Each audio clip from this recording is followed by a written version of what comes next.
Donc comme ce cours s'appelle Panorama de l'astrophysique, on va un petit peu balayer différents aspects de notre compréhension du cosmos, et de l'architecture de l'univers aussi. Mais comme je ne sais pas trop ce que vous savez, je ne sais pas trop non plus vos niveaux. D'abord, est-ce que vous venez tous de l'UFR de physique? Oui? Ah, ça c'est déjà une chose. Ok. Bon, bah, donc la physique ne vous fait pas peur, au contraire. Je ne pense pas qu'on va écrire vraiment beaucoup d'équations, faire des grands calculs compliqués. D'abord parce que l'astrophysique, c'est un domaine assez complexe, pas au sens de difficile, mais au sens de vraiment... ça mêle ensemble de nombreux éléments de physique que vous n'avez pas forcément déjà vus, hein, puisque vous êtes en L2. Je ne sais pas si vous avez vu beaucoup d'électromagnétisme jusqu'à présent, probablement pas. Hein, les champs magnétiques, tout ça, le mouvement des charges, des particules chargées dans les champs magnétiques, c'est pas des choses compliquées, mais enfin, la théorie des équations de Maxwell, la théorie de l'électromagnétisme, c'est pas totalement immédiat. Pourtant, c'est important en astrophysique. Par exemple, il y a beaucoup de plasma en astrophysique, hein, donc cet état de la matière où la matière est ionisée. Donc vous avez des charges qui peuvent se déplacer, qui créent des champs électriques, des champs magnétiques, qui sont sensibles à tout ça. Donc les mouvements des plasmas en astrophysique, ça peut être rapidement assez complexe. Par ailleurs, évidemment, on fait de la physique en astrophysique à des échelles qui ne nous sont pas familières. Donc l'intuition ne marche pas toujours. Parfois, hein, le bon sens marche toujours. Mais il faut bien distinguer le bon sens du raisonnement et le bon sens de « ah bah oui, forcément, ça se passe comme ça ». Le bon sens de l'intuition, lui, il marche rarement, en fait. Et on a assez peu d'idées des vrais ordres de grandeur en astrophysique tant qu'on n'écrit pas vraiment les chiffres. Par exemple, si je vous demande quelle est la masse du Soleil, peut-être que certains d'entre vous la connaissent. Non, je ne vous en blâme pas. Mais si je vous demande de me donner un ordre de grandeur, alors ce qui est sûr, c'est pas 3 grammes, c'est pas 1000 kilos, mais c'est combien? Vous avez une idée? Ah, je croyais que vous... 10 puissance combien? 26 kilogrammes? Waouh! Pas mal!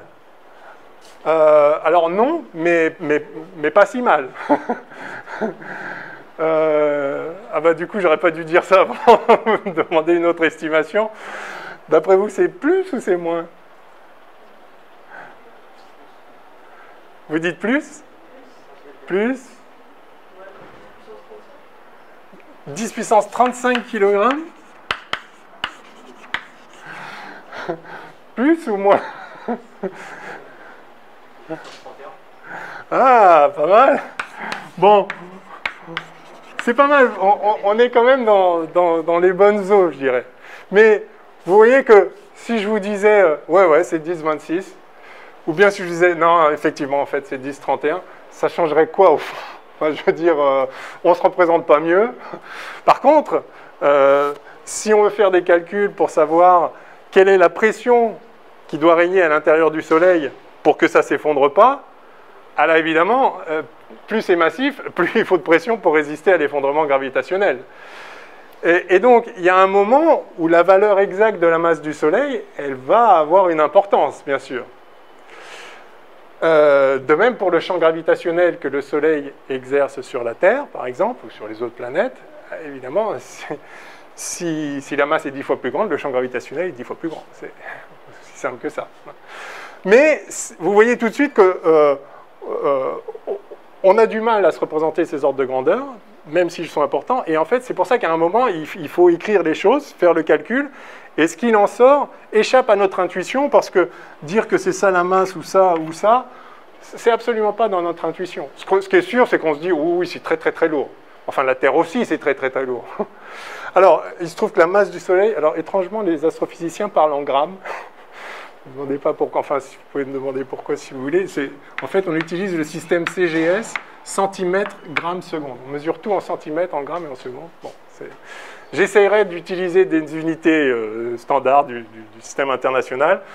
Donc, mais quand on fait de l'astrophysique, étrangement, on raisonne en masse, en grammes. Donc la masse du Soleil, qu'on note comme ça, c'est 2 10 puissance 33 grammes. Donc en kilogrammes, ça fait 2 10 puissance 30 kilogrammes.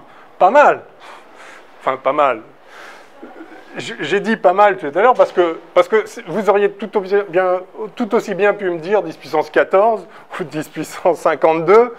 Enfin, si vous m'en demandez à quelqu'un dans la rue, c'est quoi la différence? Enfin, oui, pourquoi pas? Donc c'est pas si loin. Néanmoins, c'est pas si loin, mais il y a quand même un facteur 20 000 d'écart. Donc vous voyez que même quand on a une idée qui n'est pas délirante, on peut être très très très faux sans être complètement délirant. Bon, c'est bien à avoir en tête. Ah, du coup, le 10-31, il était pas mal. Bon, ok. Pourquoi je disais tout ça? Oui, donc, je disais que l'astrophysique associe beaucoup d'éléments de la physique. Donc, j'ai mentionné l'électromagnétisme, bien sûr la gravitation, mais aussi la physique nucléaire, mais aussi la physique des particules, puisque vous savez, dans les étoiles, il y a des réactions nucléaires, hein, mais aussi la thermodynamique, mais aussi la chimie d'ailleurs. Hein, il y a beaucoup de chimie qui se passe dans de réactions chimiques qui se passent dans le milieu interstellaire, qui sont très importantes et qui façonnent un petit peu...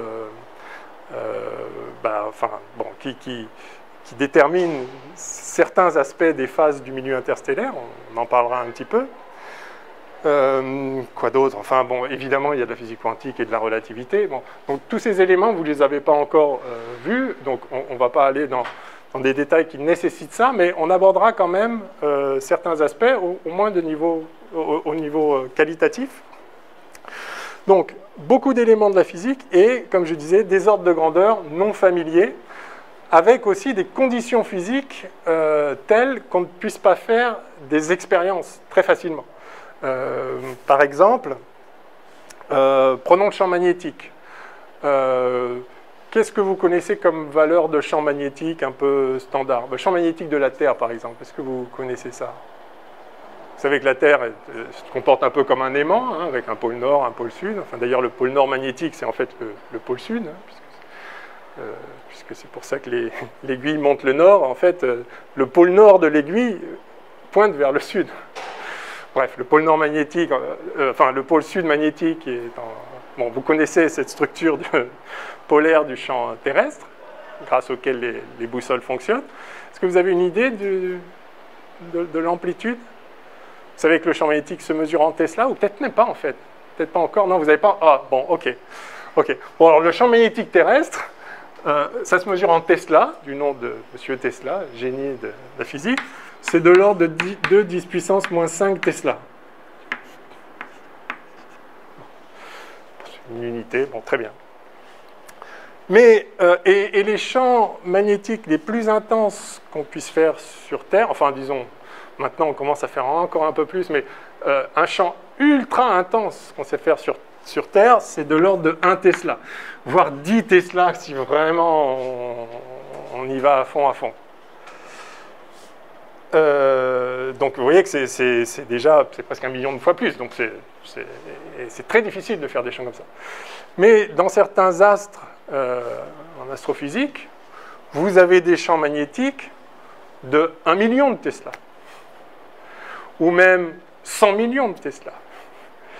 Et donc, si ces conditions, cet environnement magnétique a une incidence importante sur les processus qui se déroulent, on ne peut recourir pour s'en rendre compte qu'au calcul théorique, parce qu'on ne va pas faire une expérience à 1 milliard de Tesla sur Terre. On ne sait juste pas le faire. Donc il y a beaucoup de choses où, en fait, il y a beaucoup de contextes en astrophysique où on est obligé d'extrapoler les lois de la physique connues dans des domaines, où on n'a pas d'intuition, disons, sensible du tout, mais où même on n'est pas tout à fait sûr, on n'est pas forcément sûr que la physique puisse s'extrapoler aussi loin, parce qu'on ne l'a jamais vraiment testé en laboratoire. Alors, on s'appuie sur la solidité des théories physiques, mais il n'est pas exclu que dans des environnements vraiment extrêmes d'astrophysique, on puisse commencer à prendre en défaut les lois de la physique. Et là, ça devient intéressant. C'est-à-dire qu'on peut se servir du cosmos pour faire de la physique fondamentale. et commencer à voir si, justement, il ne faudrait pas un petit peu changer les lois. Ou s'il n'y a pas d'autres interactions, ou je sais pas, une structure différente de l'espace-temps qui se manifeste à certaines échelles, soit de petite taille, donc de grande énergie, soit de grande taille, soit de grande masse. Enfin, est-ce qu'il n'y a pas voilà, des choses nouvelles qui se manifestent et qu'on ne pourrait du coup découvrir qu'en étudiant le cosmos et pas en faisant des expériences sur Terre? Une fois qu'on a compris la physique macroscopique, on peut refaire 20 fois tomber une crête d'une certaine hauteur, elle mettra toujours le même temps à tomber par terre. Les lois de la physique, elles sont connues. Bon, mais ceci dit, ce serait formidable si on pouvait facilement, comme ça, en regardant le ciel, découvrir de nouvelles lois ou enrichir notre vision de la réalité. Ce n'est pas tous les jours, et en fait, ce qui est au contraire remarquable, c'est que les lois de la physique qu'on découvre à notre échelle, dans notre environnement, avec des valeurs, des grandeurs physiques ordinaires, ces lois de la physique qu'on a découvertes par les expériences sur Terre s'appliquent remarquablement à l'ensemble de l'univers, pour autant qu'on puisse en juger, c'est-à-dire qu'on a des manifestations dans l'ensemble de l'univers, y compris dans le passé, je vous dis, dans des environnements très divers, qui non seulement sont compatibles avec le fait que les lois sont les mêmes, mais qui quasiment prouvent que effectivement les lois qu'on découvre sur Terre sont universelles pour la réalité physique. Et que c'est bien la même réalité physique qui a lieu ailleurs. Et cette idée-là, elle ne va pas du tout de soi. Parce que quand on regarde le ciel, quand nos aînés regardaient le ciel, je ne sais pas, il y a 10 000 ans, la première chose qui apparaissait clairement, c'est que le ciel est immuable en fait. Vous avez tous vu des étoiles. Très rapidement, on voit qu'elles ont l'air d'être jetées un peu au hasard, mais en fait, du coup, ça fait des formes, des constellations. Il y en a, tiens, il y en a 2 brillantes là, puis une petite là, ok, puis bon, voilà. Et ce qui est clair, c'est que si on revient le lendemain, bah, c'est pareil. Et puis même au cours de la nuit, alors on voit que tout se déplace, hein, tout tourne, mais enfin, ça reste quand même, les configurations sont les mêmes. Ça, c'est un fait astronomique absolument majeur. Et non seulement si on revient le lendemain, c'est pareil, mais si on revient dans 10 ans, c'est pareil. Et si on revient dans 1000 ans, c'est pareil. Et effectivement, on a des tables astronomiques qui se transmettaient sur des millénaires. Dans l'Antiquité grecque, ils avaient les tables des Babyloniens, ils voyaient bien que le ciel n'avait pas changé. Donc, le cosmos, vous savez que la racine grecque hein, du mot cosmos, enfin, le cosmos, ça veut dire ordre, hein, l'ordre, la beauté, enfin voilà. C'est la même racine que dans cosmétique, hein, vous savez ça. Donc c'est ordonné. Alors, ok, les étoiles sont un peu jetées au hasard, mais il y a quelque chose... la physique du cosmos, d'ailleurs, on ne peut pas vraiment parler de la physique du cosmos, justement parce qu'il ne s'y passe rien, apparemment. Le cosmos est immuable, il est tel qu'il est, et puis voilà, il le sera toujours, il ne s'y passe rien. Et donc, dans le mot astrophysique,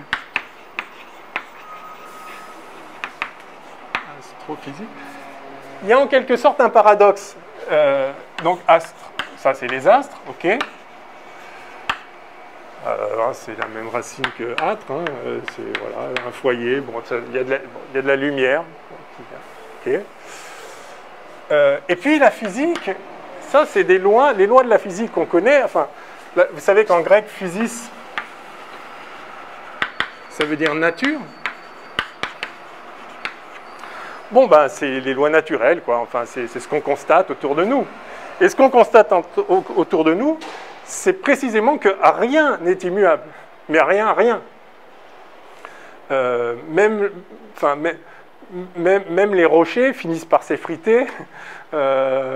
Même la pierre se fait creuser par de l'eau au bout d'un certain temps.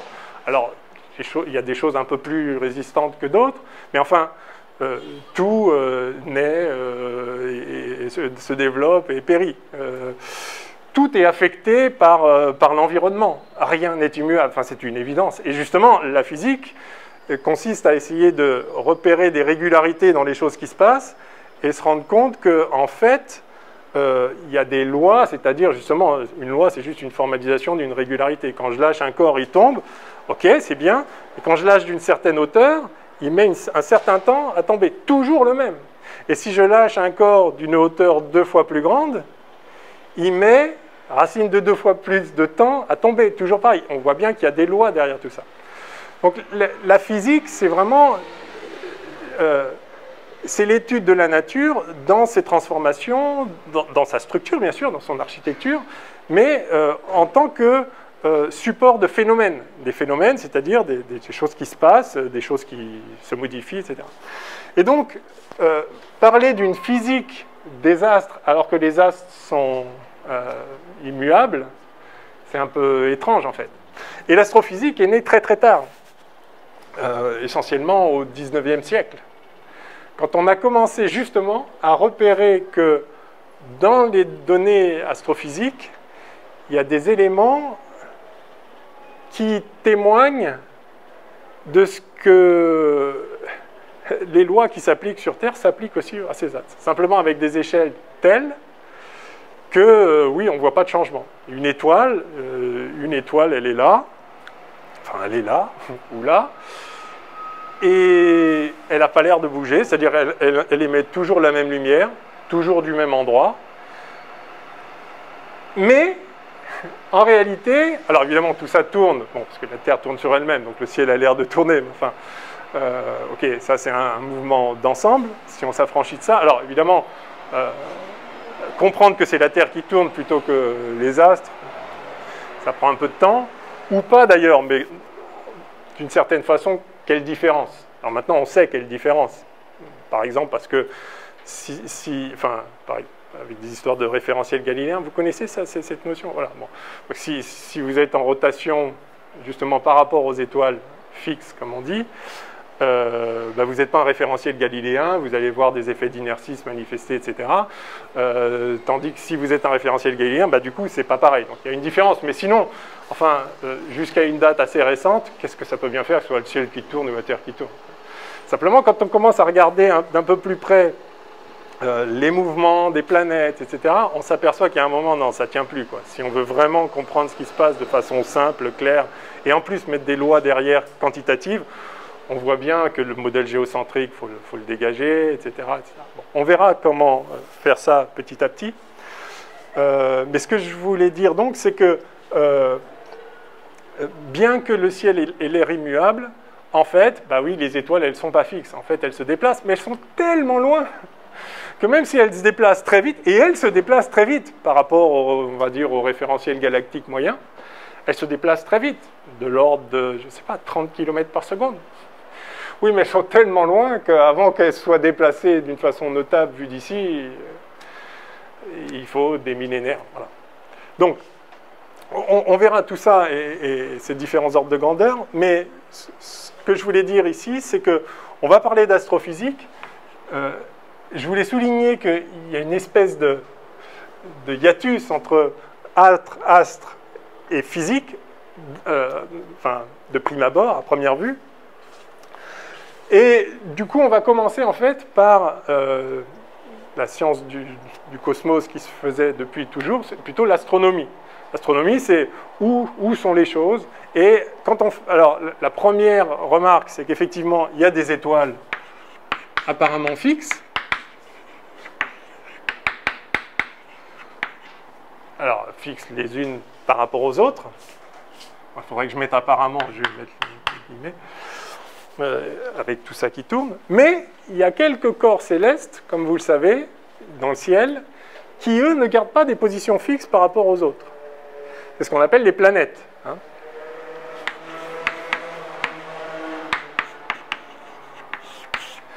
Planète, en grec, je ne sais pas exactement le mot, enfin la racine, ça veut dire errant.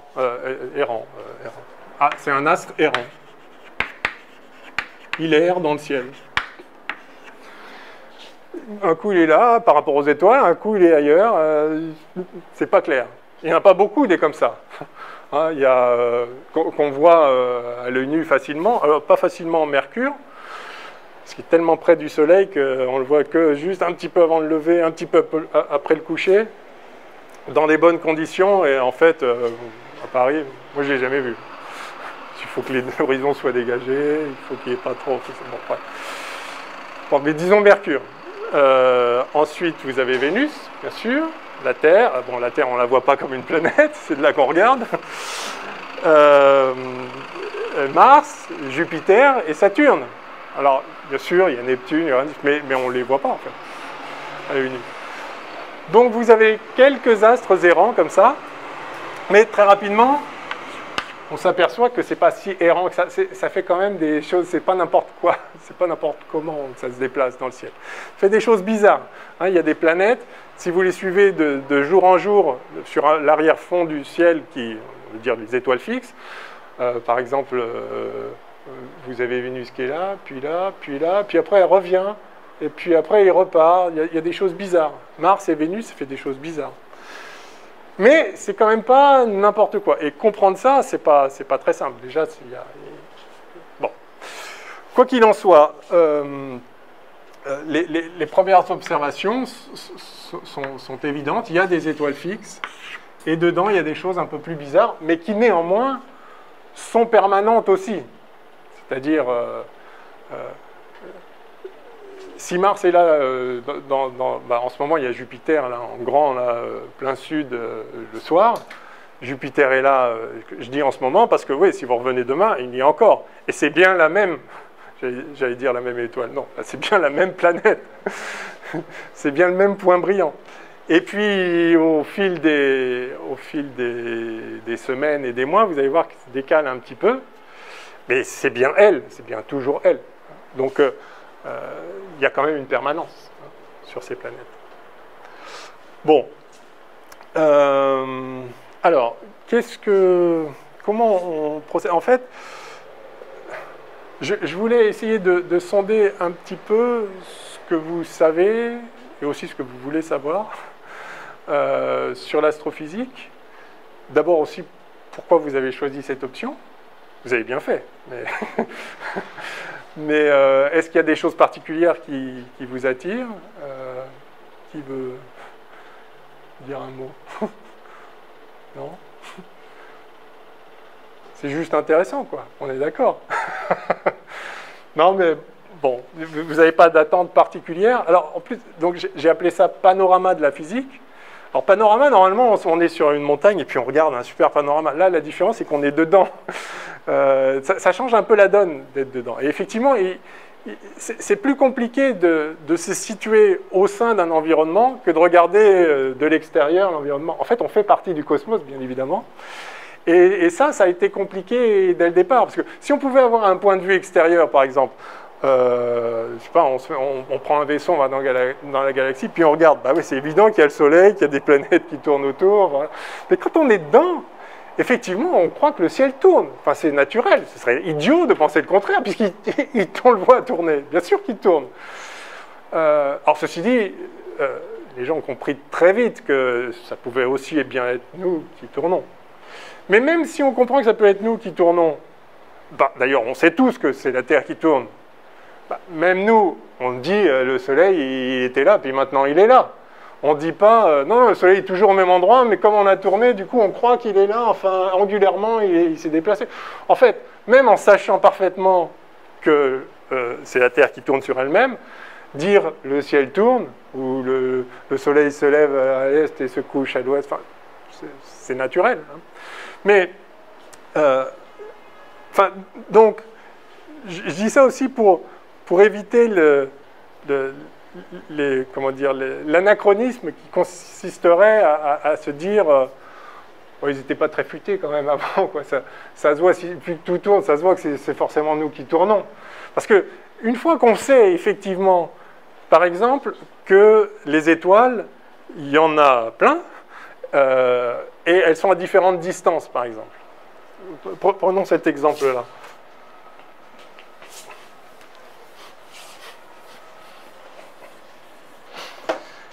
Donc la Terre est là, et puis il y a des étoiles.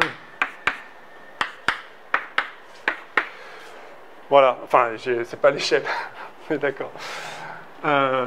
Et nous, d'ici, on voit le ciel qui tourne. Mais tout bascule pareil. une fois qu'on sait qu'il y a donc des étoiles à différentes distances, pour que tout tourne d'un bloc, si ce n'est pas la Terre qui tourne, c'est un truc de fou. Parce que il faut qu'elles tournent toutes à la même vitesse angulaire pour qu'elles restent dans des directions relatives. Si vu de la Terre, il y a, je sais pas, 10 degrés entre ces deux-là, puis, voilà, puis 30 degrés, etc., pour que ça reste stable, si c'est elles qui tournent, il faut qu'elles tournent à la même vitesse angulaire. Mais leur vitesse propre, V égale R oméga, n'est-ce pas? Pas beaucoup d'équations, mais celle-là, ça vous va, hein, oméga vitesse angulaire. Évidemment, plus elles sont loin, il faut qu'elles aillent vite. Mais il faut qu'elles aillent vite pile poil. Ce qu'il faut pour qu'en fait, elles ne changent pas d'angle. Ah, c'est juste pas possible. C'est juste pas possible. Donc, oui, c'est la Terre qui tourne. On peut continuer à dire, ouais, mais en fait, ça dépend du référentiel. Oui, dans le référentiel de la Terre, c'est pas la Terre qui tourne, on est d'accord. Mais enfin, si on veut décrire simplement la situation, bah oui, c'est la Terre qui tourne au milieu des trucs qui sont grosso modo fixes. Mais ça, c'est parce que, ça y est, nous, on a déjà la vision de la galaxie, des étoiles partout, différentes distances, etc. Oui, mais à l'époque, comment on le sait? On voit juste des points, quoi. Ok, il y en a des plus brillants que d'autres, mais c'est pas parce qu'il est plus brillant qu'il est plus loin. Enfin, plus près. Justement, il y en a des plus brillants qui sont plus loin. Il y a des étoiles plus brillantes que d'autres, intrinsèquement. Et donc, leur distance, on ne l'estime pas simplement par la luminosité. Puis, on n'a aucune idée. Et d'ailleurs, vous ne serez pas surpris, du coup, que la façon dont on pouvait se représenter le ciel, c'était justement la Terre, et puis ce qu'on appelait la sphère des fixes,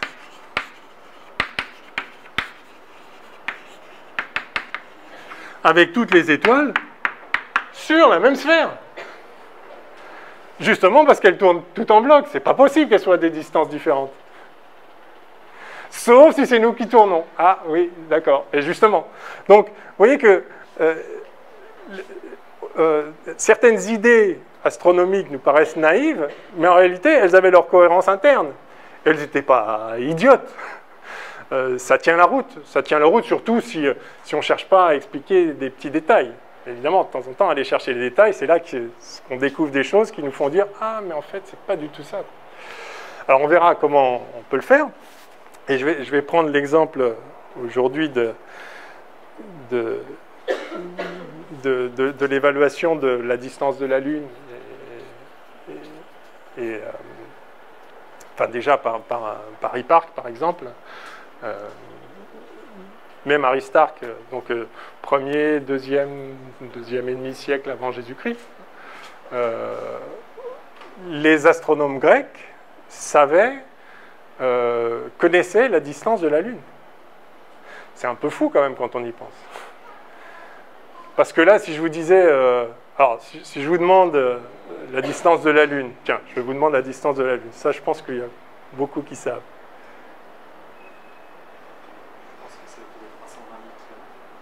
320 000, c'est pas mal. C'est pas mal du tout. 384, voilà, c'est précis. Ok. Bon, ça, c'est effectivement la distance moyenne. Donc c'est cet ordre de grandeur. Alors évidemment, la Lune a une orbite qui n'est pas exactement circulaire autour de la Terre, donc c'est un peu excentré, des fois c'est un peu plus près, des fois c'est un peu plus loin, puisque c'est une ellipse. Hein. Mais enfin bon, grosso modo, c'est ça l'ordre de grandeur. Même si vous retenez 400 000, même 320 000, ça va. Enfin, je veux dire, pour l'ordre de grandeur, il est correct. Et effectivement, les Grecs n'avaient pas besoin de plus. Alors nous, on avait besoin d'être précis. Si on veut se poser sur la Lune, c'est vrai qu'il y a un moment, il faut quand même un peu prévoir les trucs, quoi. Mais voilà, donc vous connaissez la distance de la Lune, mais si vous ne connaissiez pas la distance de la Lune et que je vous demandais de trouver une façon de la déterminer, au moins l'estimer, bah comment faire en fait? Ouais. Ouais. L'idée, ce serait en fait d'avoir à disposition un miroir sans bleu, ce qui est aussi de et d'envoyer un laser et de calculer le temps qu'il prend pour aller et venir et d'utiliser le fait que la distance reste pas le temps. On multiplie le temps qu'on a utilisé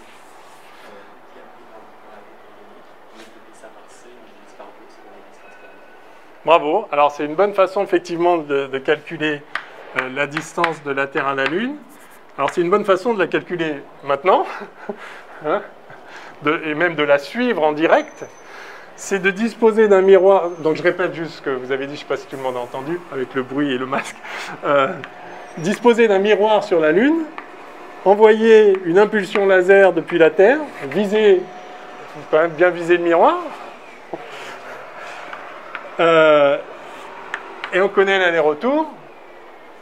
Enfin, on connaît le temps de l'aller-retour, on connaît la vitesse de la lumière, on en déduit la durée du trajet, donc sa distance. Ça marche. Et on le fait. On le fait. Mais oui, les Grecs, ils ne faisaient pas ça. On est bien d'accord. D'abord, le laser, comme vous dites, on oublie. On est allé poser un miroir sur la Lune. On pose des cubes, là. Vous connaissez ces trucs-là, des coins cubiques, hein, comme ça, quelle que soit l'orientation.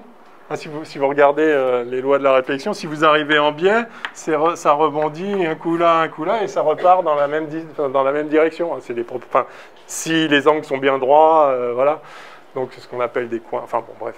Donc, on peut faire ça, effectivement, et aujourd'hui, on peut viser, envoyer une impulsion. Alors, déjà aussi, il faut connaître l'impulsion, mais ça permet d'être très précis si on a un timing qui est vraiment très, très bon. Alors, si on veut être super précis, il faut prendre en compte que, en fait, le temps ne s'écoule pas de la même façon. C'est une mauvaise façon de le dire, mais on va le dire comme ça pour l'instant. En relativité générale, suivant l'amplitude du champ de gravitation, le temps est affecté, en fait. C'est-à-dire, si vous battez la seconde au niveau du sol, et vous faites tic, tic, tic toutes les secondes, et puis vous montez en altitude, et puis, par exemple, vous faites tic, tic en envoyant justement un flash lumineux, et vous allez le recevoir pas toutes les secondes en altitude. Étrange. Bon, c'est de la relativité générale, c'est un peu complexe, mais tout ça pour dire que si on veut vraiment être super précis, il faut prendre en compte des tas de phénomènes. Donc, il faut avoir le laser, il faut pouvoir envoyer des impulsions, mesurer le temps, et puis surtout il faut connaître la vitesse de la lumière. Et c'est pareil, si je vous dis, alors si je vous demande quelle est la vitesse de la lumière, vous connaissez, mais si je vous dis, déjà si je vous demande comment on l'a mesurée, vous savez peut-être pas tous forcément, peut-être une idée? Ouais. Avec deux colonnes. Il y a quelqu'un qui a envoyé un laser aussi. Non, pas un laser, mais un flash lumineux. Entre deux quoi? J'ai pas compris. Deux collines. Ah, entre deux collines, ouais. Oui. Ouais. Alors ça, c'est... On pourra éventuellement en parler, c'est très fort. Alors, les deux collines en question, il se trouve que c'était à Paris. C'est la colline de Montmartre et le Mont Valérien, si je ne m'abuse, à l'ouest, là, au-dessus de Saint-Cloud. Enfin, vous voyez le Mont Valérien, là, à l'ouest de Paris. Et effectivement, alors, sauf que c'est subtil, parce que envoyer une impulsion, si vous regardez le delta T pour faire l'aller-retour entre les deux collines en question, c'est juste pas mesurable, en fait. Il est revenu avant d'être parti, quasiment. Enfin, non, pas avant, mais on est incapable de voir la différence. Donc, c'était avec des roues dentées. Bon, je vous raconterai ça une autre fois. Mais en tout cas, c'est effectivement une façon... Ça a été historiquement une façon importante de mesurer précisément la vitesse de la lumière. Mais sinon, la première fois qu'on a mesuré la vitesse de la lumière, et en fait la première fois qu'on a découvert que la lumière ne se propageait pas instantanément, c'est grâce à l'astronomie, c'est grâce à l'observation des satellites de Jupiter, des éclipses des satellites de Jupiter. Donc on fera ça, je vous montrerai comment on a fait ça. C'est Remer qui a fait ça. Il y a 400 ans, hein, un peu moins, mais 350, quelque chose comme ça. Bon, je regarderai exactement, mais enfin bon. Et c'est très fort. Donc vous voyez effectivement encore un autre exemple de ce qu'on peut faire avec l'astronomie. Évidemment, les Grecs ne savaient pas ça. La théorie de la lumière, c'est quelque chose de très difficile. Vous savez que jusqu'au 19e siècle, on ne sait pas vraiment si c'est des particules c'est des corpuscules ou si c'est des ondes, mais même qu'est-ce que ça veut dire. Bon, je vous dis, on a découvert seulement au XVIIe siècle que 1670, je sais pas, dans ces eaux-là, enfin bref. Ah oui, si, donc ça fait 400. On est en 2000, oui, bon bref. C'est deuxième moitié du XVIIe siècle. On a découvert que la lumière ne se propageait pas instantanément, mais c'est pas du tout évident. Parce qu'effectivement, à notre échelle, typiquement, quand vous allumez la lumière, quand vous allumez, voilà, quand vous mettez immédiatement, ça éclaire partout. C'est pas tiens, puis là, puis maintenant c'est là-bas. Enfin, c'est tout absolument instantané. Y compris le retour, parce que vous ne voyez que c'est éclairé que parce que la lumière vous est déjà revenue. Donc, bon. Qu'est-ce qu'on disait? Oui, qu'est-ce que je voulais... Oui, donc Terre-Lune, très bien. Je me suis perdu. Oui, donc ça, c'est une façon... Bon, oui, et donc les Grecs, ils ne faisaient pas ça. Pas... Oui? Je ne saurais pas exactement comment, mais souvent avec de la géométrie. Avec de la géométrie, oui. En calculant l'angle que fait la Lune dans son déplacement. Très bien. Alors, on voit effectivement que la Lune se déplace sur la sphère des fixes, justement, enfin sur le fond, sur l'arrière-fond des étoiles qui, elles, sont fixes. On voit qu'elle se déplace, effectivement. Ça, on voit très tôt que la Lune fait le tour en un mois. Enfin, un peu moins, enfin, en un mois lunaire par définition, mais donc, alors, oui, il faut distinguer la période synodique et la période de révolution sidérale. Est-ce que vous connaissez cette notion?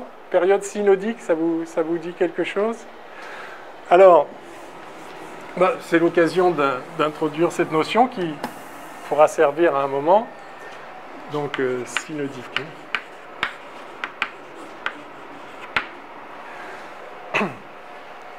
La période synodique, typiquement pour la Lune, c'est le temps qui s'écoule entre deux pleines lunes. Voilà. Ou entre deux nouvelles lunes, ou entre deux premiers quartiers. Enfin, voilà, Donc, clairement, la Lune a des phases. Ça, c'est pareil, tout le monde voit ça. Les animaux voient ça. C'est important de comprendre que il y a des notions astronomiques qui sont tellement évidentes que tout le vivant est au courant, enfin, le sait. Enfin, je veux dire, il y a tout un tas de phénomènes d'origine astronomique, directement astronomique, ne serait-ce que les marées. Évidemment, les animaux marins connaissent les marées. D'accord. Même les algues qui sont sur les rochers, elles ont besoin que l'eau vienne de temps en temps, reparte de temps en temps. Je ne connais rien à la biologie des milieux marins, mais enfin, voilà, c'est inscrit. Donc, les périodes de la Lune, c'est pareil. Les oiseaux savent très bien. Il y a des migrations, donc je crois qu'on a pu montrer que même la position des étoiles, les oiseaux se repèrent, peuvent suivre des étoiles pour savoir se diriger. Vous savez, des migrations qui font des milliers de kilomètres. C'est des questions, comment ils font. Alors, il y a le champ magnétique terrestre, il y a plusieurs idées qui ont été proposées. Je crois qu'il y a eu beaucoup de progrès qui sont faits. Je m'excuse de ne pas être plus au courant de ça, mais il y a une connaissance aussi des astres. Alors, dans quelle mesure, enfin, voilà, il ne faut pas faire d'anthropocentrisme non plus, mais d'anthropomorphisme, pardon, mais bon, bref. Alors, la période synodique, donc, c'est le temps entre deux pleines lunes. Bon, peut-être j'expliquerai la distinction plus tard, juste pour aller dans ce que vous disiez. Donc, effectivement, on voit qu'entre deux pleines lunes, ça prend 29 jours, quelque chose comme ça, d'accord. Et donc, ce que vous disiez, c'est que, du coup, on connaît, on peut savoir sa vitesse angulaire, en fait, de déplacement, puisque, grosso modo, ça veut dire que la Lune se déplace de 360 degrés en 29 jours, on va dire en 30 jours.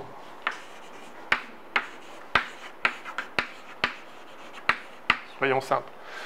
Donc, en un jour, 12 degrés, si je ne m'abuse.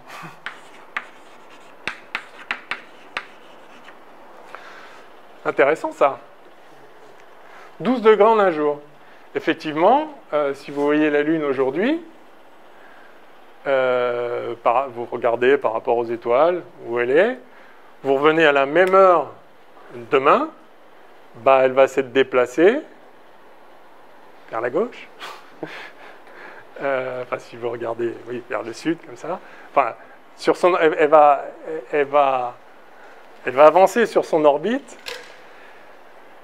dans le sens différent de celui où elle a l'air de se déplacer dans le ciel du fait de la rotation de la Terre. On y reviendra. Bref, elle fait 12 degrés en un jour. Très bien. Donc, du coup, elle fait... Si je divise par 24 heures, elle fait 0,5 degrés en une heure. Ben ça, c'est intéressant parce que Aristarque a remarqué ça. Et Hipparque aussi. Enfin, n'importe qui peut remarquer ça. Mais la question, c'est qu'est-ce qu'on en fait? Alors, on ne peut pas en déduire directement la distance de la Lune, parce qu'en fait, si on connaissait sa vitesse, évidemment, ça c'est sa vitesse angulaire, en fait. Hein, c'est qu'elle fait 0,5 degrés en une heure. 0,5 degrés, soit dit en passant, c'est la taille du diamètre de la Lune. Vu d'ici, bien sûr. Si on était plus près, ça serait plus grand. Si on était plus loin, ça serait plus petit. Mais vu de la Terre, la taille de la Lune, c'est 0,5 degrés dans le ciel. Et donc, la Lune met 1 heure à parcourir son propre diamètre, en quelque sorte. C'est un ordre de grandeur intéressant. Et ça a été noté, effectivement, comme un chiffre comme ça à avoir en tête. Donc, vous pouvez retenir ça. On dit aussi c'est 1 pouce à longueur de bras. Alors, évidemment, on n'a pas tous les mêmes longueurs de bras, mais on n'a pas non plus tous les mêmes longueurs de pouces. Les gens qui ont peut-être des plus petits bras ont peut-être des plus petits pouces. Grosso modo, ça marche à peu près, quoi. Enfin, vous pouvez regarder, la prochaine fois que vous voyez la Lune, vous pouvez à peu près l'effacer comme ça par votre pouce. Donc, c'est l'ordre de grandeur. En tout cas, c'est l'ordre de grandeur. Donc, 1,5 degré de diamètre en 1 heure. Oui, voilà, mais alors, qu'est-ce qu'on en fait de ça? Donc, c'est pas inintéressant. Et effectivement, ça entre en jeu à un certain moment. On va voir ça. Mais c'est pas si simple. Alors en fait, la façon dont on a déterminé la distance de la Lune, historiquement, en tout cas sur les archives historiques qu'on a, c'est par les éclipses de Lune. Et en regardant une éclipse de Lune, on voit très vite, en fait, enfin, on peut déduire par un raisonnement, comme vous disiez, géométrique, très simple, mais encore faut-il y penser, hein, comme toujours. Après coup, c'est facile. On peut déterminer la distance de la Lune. Alors, je vais revenir juste en un mot sur les éclipses de Lune, enfin sur le mouvement de la Lune, parce que c'est effectivement les premières observations astronomiques qu'on peut faire et qui sont vraiment significatives, c'est l'étude des phases de la Lune, quand même. Quand on voit les phases de la Lune, on se dit, là, enfin, il y a quelque chose à comprendre. C'est ça. On ne comprend pas forcément tout de suite, mais on voit tout de suite qu'il y a quelque chose à comprendre. Hein, puisque donc la Lune a des phases. Les phases de la Lune.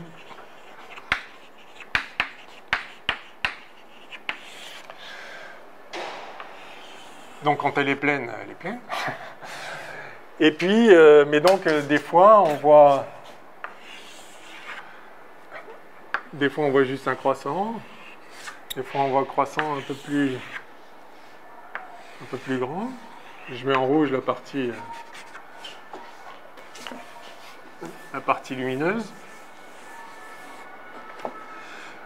D'ailleurs, hein, souvent quand il y a un croissant, on voit la partie lumineuse et on devine la partie non lumineuse. Même dans un ciel lumineux comme à Paris, où il y a plein de pollution lumineuse, on voit une espèce de lueur sur la partie qui manque. Hein. Vous savez que ça s'appelle un clair de terre, ça? Vous connaissez ce mot-là? Ben, c'est très intéressant, c'est un clair de terre, exactement. En fait, c'est un clair de lune, mais enfin, c'est le même principe que le clair de lune, sauf que c'est le clair de la Terre, au sens où, en fait, ce que vous voyez, la petite lueur que vous voyez là, c'est la lumière réfléchie du soleil, bien sûr, il n'y a que le soleil qui éclaire, hein, dans tout le système solaire, il n'y a qu'une source de lumière, c'est le soleil. Hein. Donc le soleil éclaire la Terre, il fait jour sur la moitié de la Terre et nuit sur l'autre moitié. La Terre renvoie de la lumière, de la même façon que quand on voit la pleine lune, c'est en fait évidemment la lune qui réfléchit la lumière du soleil. Et quand il y a un clair de lune sur Terre, bah c'est qu'en fait, ouais, on voit bien quand la lune est pleine et qu'il n'y a pas des nuages, etc. Des fois, on peut même lire à la lueur du clair de lune. Hein. Donc, ça veut dire que la lune éclaire la Terre, qui se trouve, bah oui, éclairée, quoi. Et bien, de la même façon, quand vue de la lune, c'est pleine Terre, c'est-à-dire que le soleil éclaire la Terre et la Terre renvoie de la lumière, bah cette lumière arrive sur la Lune et ça éclaire sur la Lune. Si on était sur la Lune, on pourrait lire à la lueur du clair de Terre, lumière du soleil réfléchie par la Terre. Et donc du coup, effectivement, la Terre éclaire la Lune. Et bien c'est ça qu'on voit quand on voit la légère lueur ici, qui complète le croissant de Lune. Alors évidemment, ça c'est la lumière directe du soleil, réfléchie directement. Donc c'est beaucoup plus brillant, on voit le croissant de Lune. Et puis il y a cette partie qui est la surface de la Lune éclairée par la Terre réfléchissant les lumières du soleil. Donc ça s'appelle un clair de Terre, c'est joli.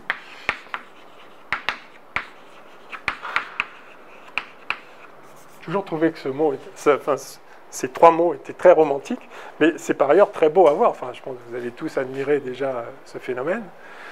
Alors, ça ne se voit bien. Vous remarquez que, par exemple, quand vous avez demi-lune, en général, on ne voit pas du tout la partie là. Là, oui. Là, jamais. Comment ça se fait? Parce que... Pourquoi c'est pas le même phénomène, en fait? Il faudra comprendre ça aussi. Bon, puis vous pouvez avoir donc ce qu'on appelle la lune gibbeuse. J'aime beaucoup ce mot aussi. Gibbeuse. Elle est un peu... Et puis la pleine... Ah, c'est marrant, la lune est de plus en plus grosse, excusez-moi. Elle ne grossit pas, on est bien d'accord. Et puis, enfin, tiens, on va le faire. Voilà, puis après, elle est pleine. Et puis après, elle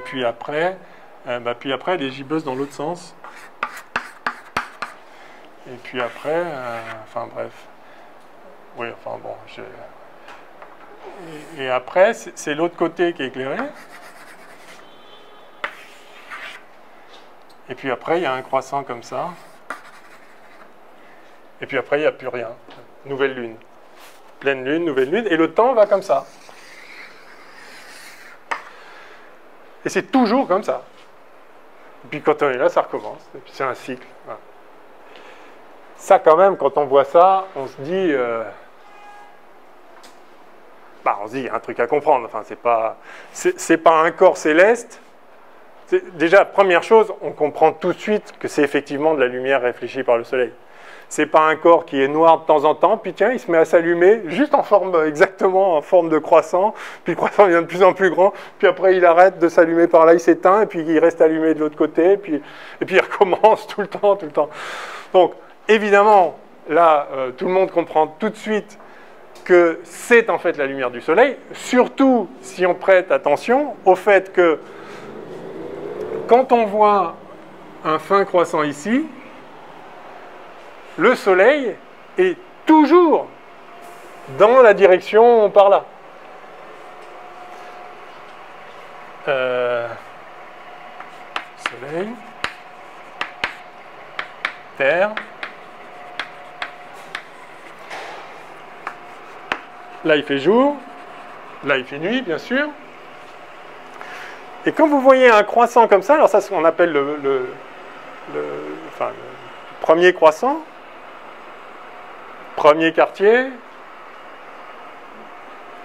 dernier quartier, dernier croissant. Si je vous dis, tiens, j'ai vu à l'horizon... Non, d'abord, si je vous dis, tiens, hier soir, je ne sais pas, en sortant du CID à 11h, j'ai vu un super croissant de lune, super fin. Là, normalement, voilà, non, là, vous me dites, non, ok, c'est juste pas possible. Vous n'avez jamais vu un croissant très fin à minuit. Jamais. Jamais. Et vous n'en verrez jamais. Peu de gens le savent aujourd'hui. Peu de gens l'ont réalisé. En réalité, personne n'a jamais vu un fin croissant à minuit. Personne de toute l'histoire, de toutes les planètes, de toutes les galaxies. C'est juste pas possible. Mais bon, si je vous avais dit cette phrase-là, vous ne m'aurez pas dit ok, arrête ton chat. Parce qu'on ne se rend plus compte de ces choses-là. Mais évidemment, les anciens le savaient très bien. Enfin, même il y a un siècle, tout le monde le savait. Enfin, il suffit de... juste, ça n'arrive jamais. Alors, pourquoi ça n'arrive jamais? Ben, justement parce que, pour voir un croissant, alors, représentons la Lune. Donc, le Soleil, on va dire que ça y est, on sait comment est architecturé le système solaire. Le Soleil, on va dire qu'il est immobile quelque part. La Terre tourne autour du Soleil sur son orbite. Et puis, la Lune tourne autour de la Terre. Alors, si la Terre tourne comme ça, est-ce que vous savez dans quel sens tourne la Lune déjà? Comme ça ou comme ça? Oui, comment? Si, je crois. Comme ça? Dans l'autre sens? Comme ça? Ah non. Non, la Lune tourne dans le même sens, si je puis dire, que la Terre autour du Soleil. Et c'est intéressant en soi. C'est pas par hasard non plus. Enfin, disons, dans le cas de la Lune, c'est un peu compliqué. Vous savez que la Lune est née très probablement d'une gigantesque collision avec la Terre, donc est formée en grande partie de la matière terrestre il y a longtemps. Mais on viendra dessus. Enfin bon, toujours est-il que la Lune tourne dans ce sens-là. Donc la Lune, elle peut se trouver là, elle peut se trouver là, elle peut se trouver là, elle peut se trouver là. Voilà.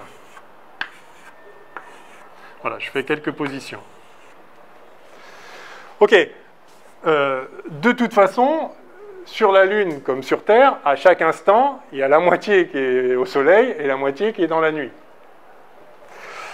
La partie au Soleil, c'est la partie du... Alors, le Soleil, en fait, est très très loin par là. Hein, donc, on peut considérer qu'il y a un faisceau parallèle qui arrive ici, un faisceau de lumière qui vient du Soleil, qui est très grand, très loin par là-bas, et qui éclaire. Voilà. Donc, on a un faisceau de lumière, pouf, et donc, évidemment, la partie qui fait face au faisceau, elle est éclairée, et la partie arrière, elle n'est pas éclairée.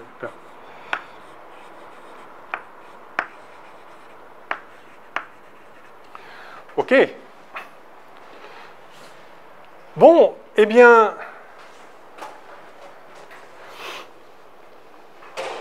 alors, vous voyez deux choses, c'est que on peut voir la Lune, pendant ce temps-là, la Terre tourne sur elle-même comme ça. Ah oui, là aussi, j'aurais pu vous demander dans quel sens tourne la Terre là-dedans. En fait, tout ça tourne tout dans le même sens, en fait. La Terre tourne comme ça sur elle-même, comme ça autour du Soleil, et la Lune comme ça autour du... C'est le vecteur rotation des corps, c'est tous le même. Alors, il y a des petits angles, hein, comme vous savez, l'angle de rotation de la Terre est incliné par rapport au plan, ce qu'on appelle le plan de l'écliptique, j'y reviendrai, dans lequel tourne la Terre, de 23 degrés, virgule, je sais pas quoi, 44, un truc comme ça. Mais grosso modo, ça tourne dans le même sens. Hein. Bon, c'est une parenthèse que je referme. Donc voilà. Donc, nous, on peut voir la Lune quand, en fait, on peut la voir quand il fait nuit et qu'elle est par là. Évidemment, s'il fait nuit, mais qu'elle est par là, la Lune, juste on ne peut pas la voir. On ne voit pas à travers la Terre. Bon. Mais on peut aussi la voir le jour, pourvu qu'elle soit par là. Mais une chose qui est certaine, c'est qu'on ne la verra jamais le jour si elle est là, ni la nuit si elle est là. Et donc, quand est-ce qu'on voit un croissant là? Commençons par simple. Quand est-ce qu'on voit la pleine Lune? On la voit pleine quand on fait face à sa partie éclairée. Donc en fait, on la voit pleine quand elle est là.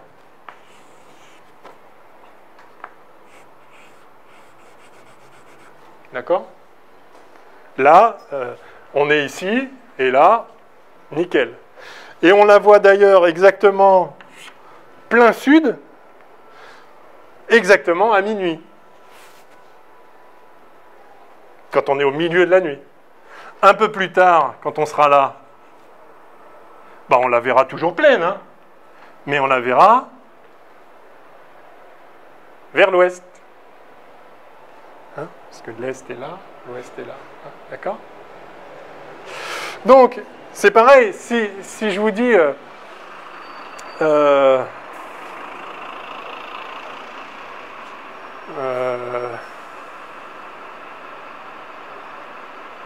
ah ouais, si je vous dis c'était le coucher du soleil et plein sud, j'avais la pleine lune.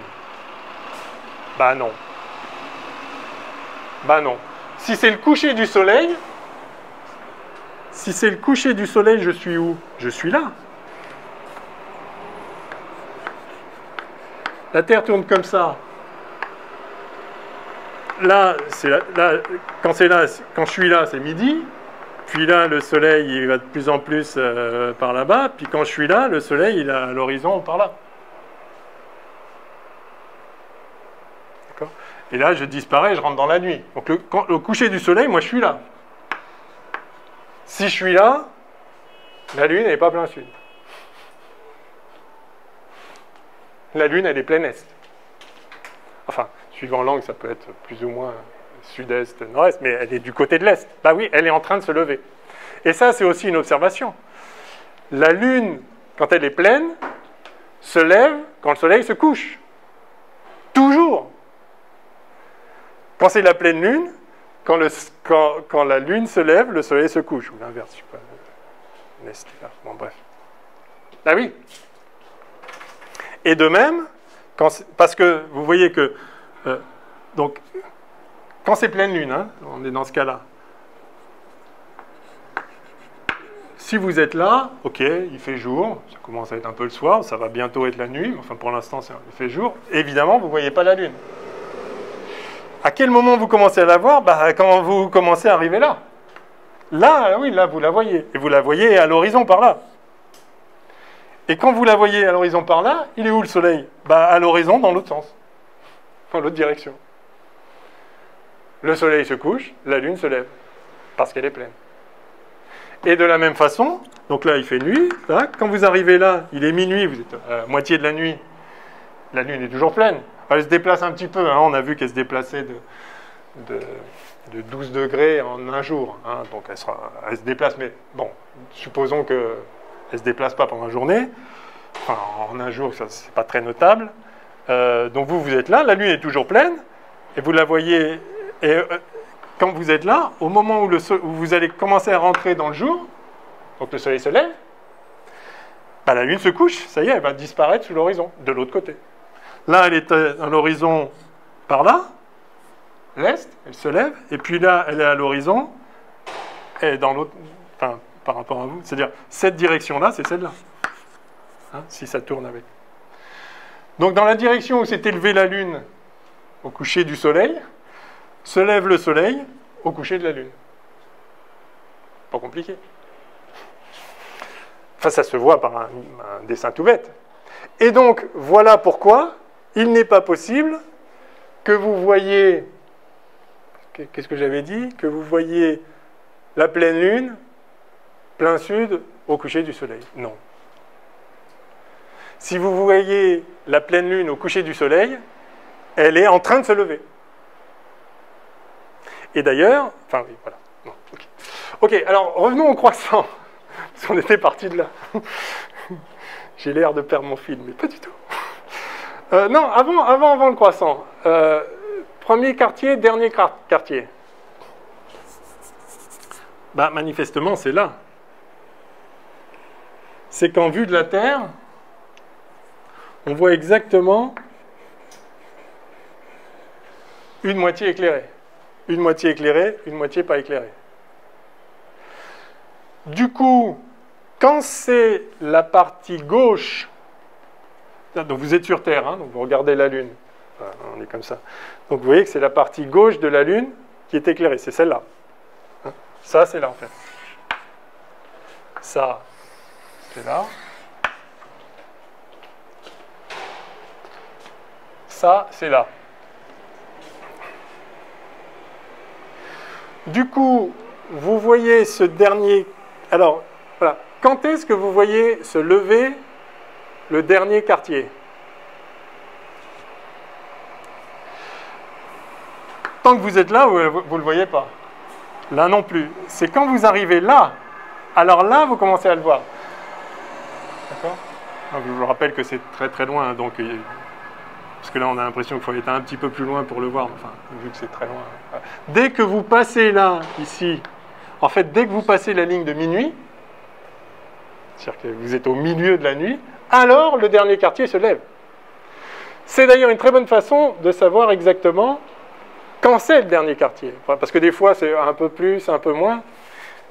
S'il se lève, si à minuit, alors à minuit, heure solaire, s'il se lève à minuit, il est en dernier quartier. S'il se lève un peu avant, s'il se lève un peu avant minuit, c'est-à-dire si vous commencez à le voir déjà un peu avant ici, là, c'est qu'en fait, elle est encore un peu en retrait. Et donc, vous en voyez un peu plus que la moitié. Vous êtes là. Vous voyez le truc? Bon, je ne vais pas refaire toutes les... Mais je vous encourage à regarder ça parce que c'est évident, en fait, quand on regarde. Alors, mais quand même, je viens au croissant. Donc, quand vous avez la Lune qui est là,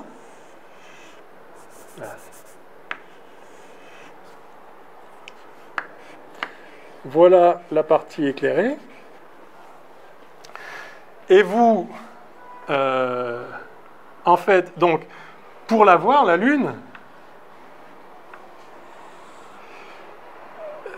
pendant la majeure partie de la nuit, juste, vous ne pouvez pas la voir, parce qu'elle est à l'opposé de la Terre. Il faut regarder à travers la Terre.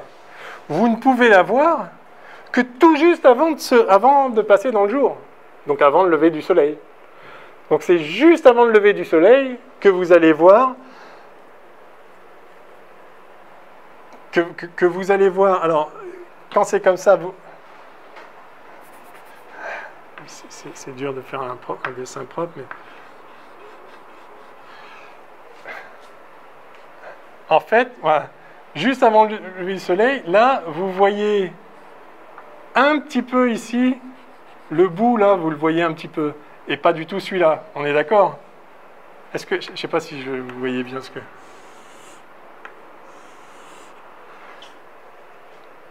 Vous voyez un petit peu de lumière frôler ici. Donc, vous voyez le dernier quartier.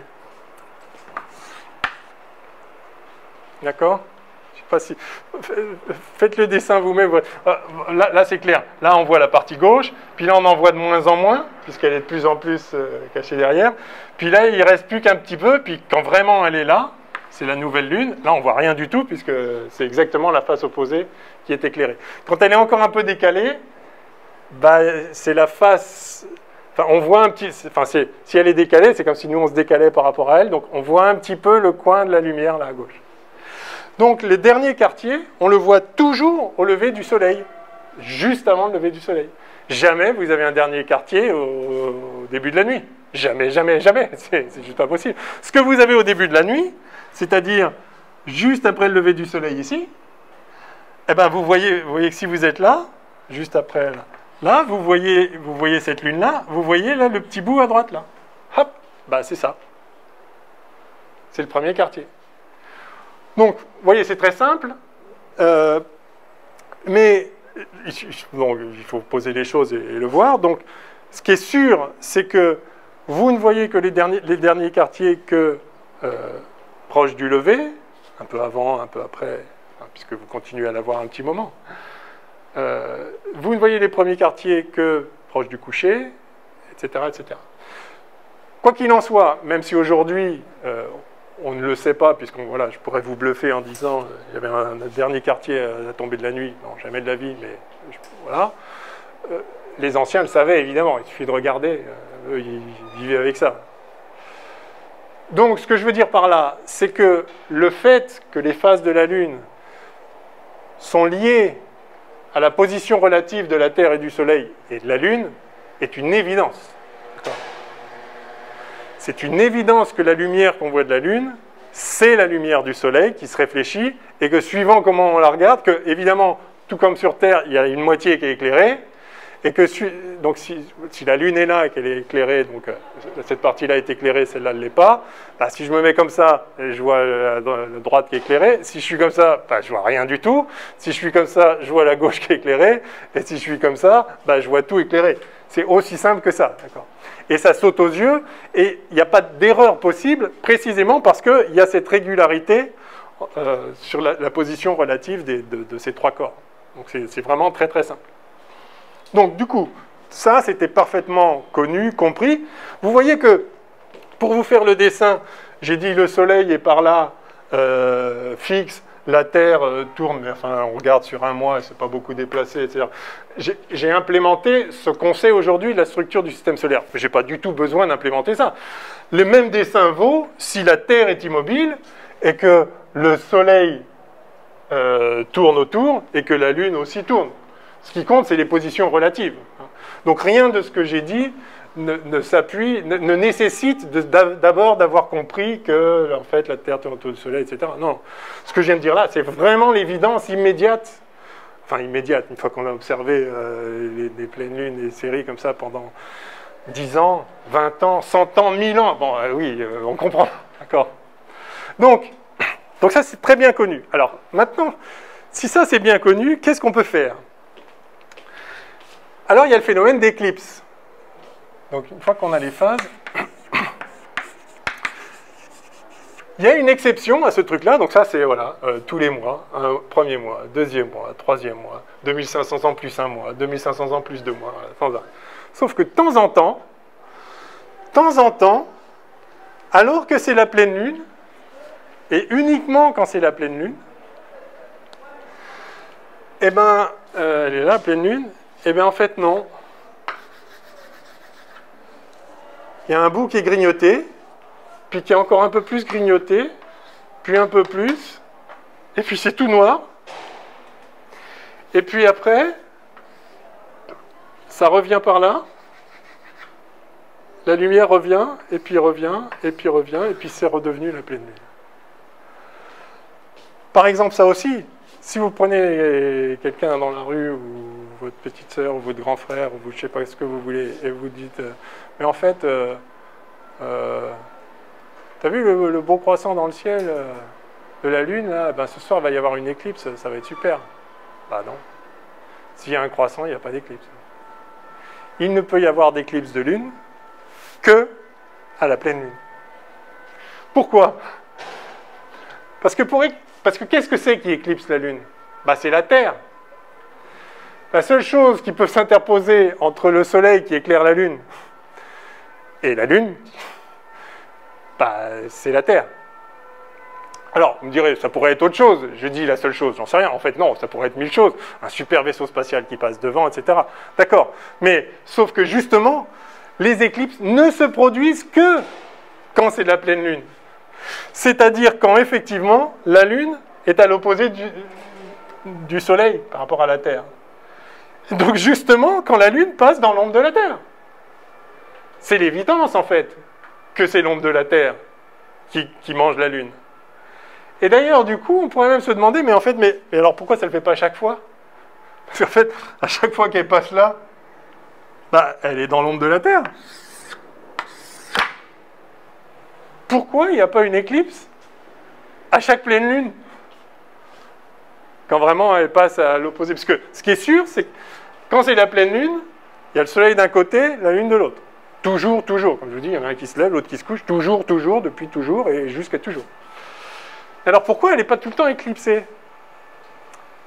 Oui. Exactement. Parce qu'en fait, le soleil est par là, la lune est par là, mais elle est peut-être un petit peu en dessous ou un petit peu au-dessus. Elle n'est pas forcément la lune. L'orbite de la lune n'est pas forcément exactement dans le plan. Alors, si ça c'est. Donc je fais une vue de profil. Le soleil. La Terre, si vous voulez, elle tourne comme ça, là, elle fait une ellipse, là. Enfin, quasiment un cercle, on est dans le plan. Et là, alors, je fais vraiment en plan, je fais une vue de profil.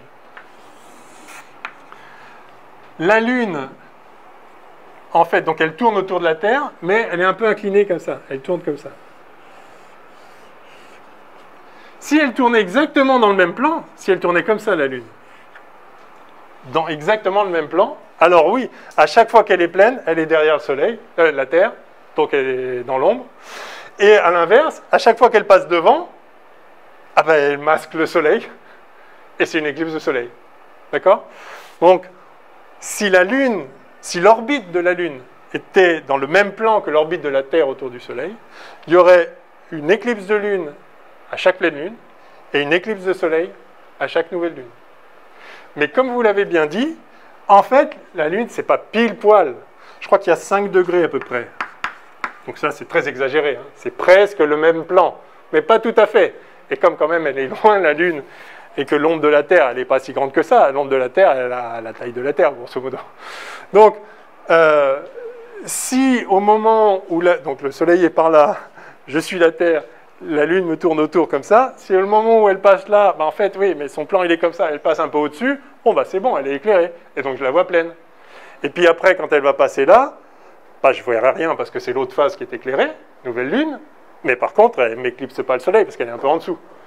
Alors, elle peut être un peu en dessous, ça peut être l'inverse. Elle peut passer un peu au-dessus, puis après, là, passer un peu en dessous. Moi, je ne m'en rends pas compte, vu d'ici. La seule chose que je note, c'est quand elle est pile dans le même plan, alors là, je l'éclipse ou elle m'éclipse. Enfin, je lui éclipse le Soleil ou elle m'éclipse le Soleil. Alors, le truc, c'est, mais alors, s'il y a un angle de 5 degrés, alors comment ça se fait que des fois, elle est dans le même plan? Ah oui, mais il y a un angle de 5 degrés. Donc, des fois, elle est au-dessus, des fois, elle est en dessous, mais des fois, elle passe dans le plan. Si elle passe d'au-dessus à en dessous, il y a un moment, elle est dans le même plan. Et donc, les fois où, quand elle passe dans le plan, on est d'accord qu'elle traverse le plan chaque mois. Chaque mois, elle est dessous, puis dessus. Donc, chaque mois, 2 fois, elle est dans le plan. Un coup là, un coup là. Si les fois où elle traverse le plan, justement, c'est la pleine lune ou la nouvelle lune, éclipse. Et uniquement ces fois-là. Voilà pourquoi c'est pas à chaque fois, mais c'est quand même assez souvent en fait. Hein, parce qu'elle peut être aussi. Alors des fois elle passe dans le plan juste un petit peu. Enfin, elle n'est pas pile dans le plan au moment où c'est la nouvelle lune, elle est juste un peu dessous, donc du coup elle va être mordue juste par au-dessus. Des fois elle est mordue juste par en dessous. Donc ce n'est pas toujours une éclipse pleine, une éclipse totale comme on dit. Des fois c'est une éclipse partielle justement parce qu'au moment où elle passe dans le plan, enfin au moment où elle est exactement à l'opposé du Soleil, en direction comme ça, elle est un petit peu au-dessus ou un petit peu en dessous. Bref. Donc ce sont des phénomènes quand même assez courants, hein, les éclipses de lune. Vous diriez tous les combien de temps?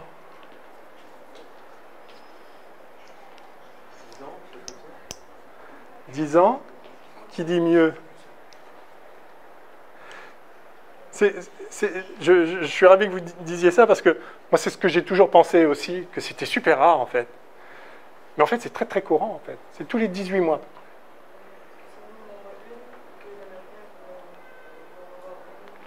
Alors attention, il faut distinguer éclipse de lune et éclipse de soleil. Ce qu'on a vu là, hein, clairement, juste avec ce petit dessin, c'est qu'en fait, à chaque fois qu'il y a une éclipse de lune, 15 jours après, il y a une éclipse de soleil, grosso modo. Hein. À moins que ce soit vraiment juste tangent et que le temps, comme la Terre se déplace quand même pendant 15 jours, entre-temps, on soit un peu sorti du cône, mais grosso modo. Donc en fait, ça aussi, c'est un truc qui n'est pas forcément intuitif. Il y a autant d'éclipses de lune que d'éclipses de soleil. La différence, c'est que quand il y a une éclipse de soleil, oui, c'est-à-dire que la lune passe devant le soleil, bah, l'ombre qu'elle fait sur la Terre, bah, elle a son ombre projetée quelque part, à un petit endroit. Si vous n'êtes pas là, vous ne voyez pas l'éclipse de soleil. Elle n'éclipse le soleil que dans son ombre.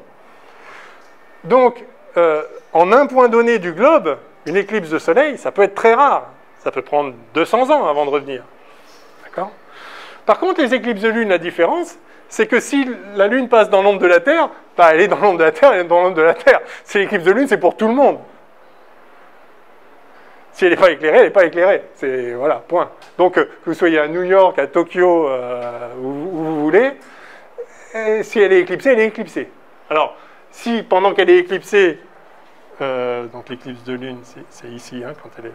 Si pendant qu'elle est éclipsée, vous êtes dans la partie où il fait jour, ben, ok, vous ne la voyez pas. Mais enfin, tous ceux qui sont dans la demi-partie où il fait nuit, ils voient l'éclipse de lune la même.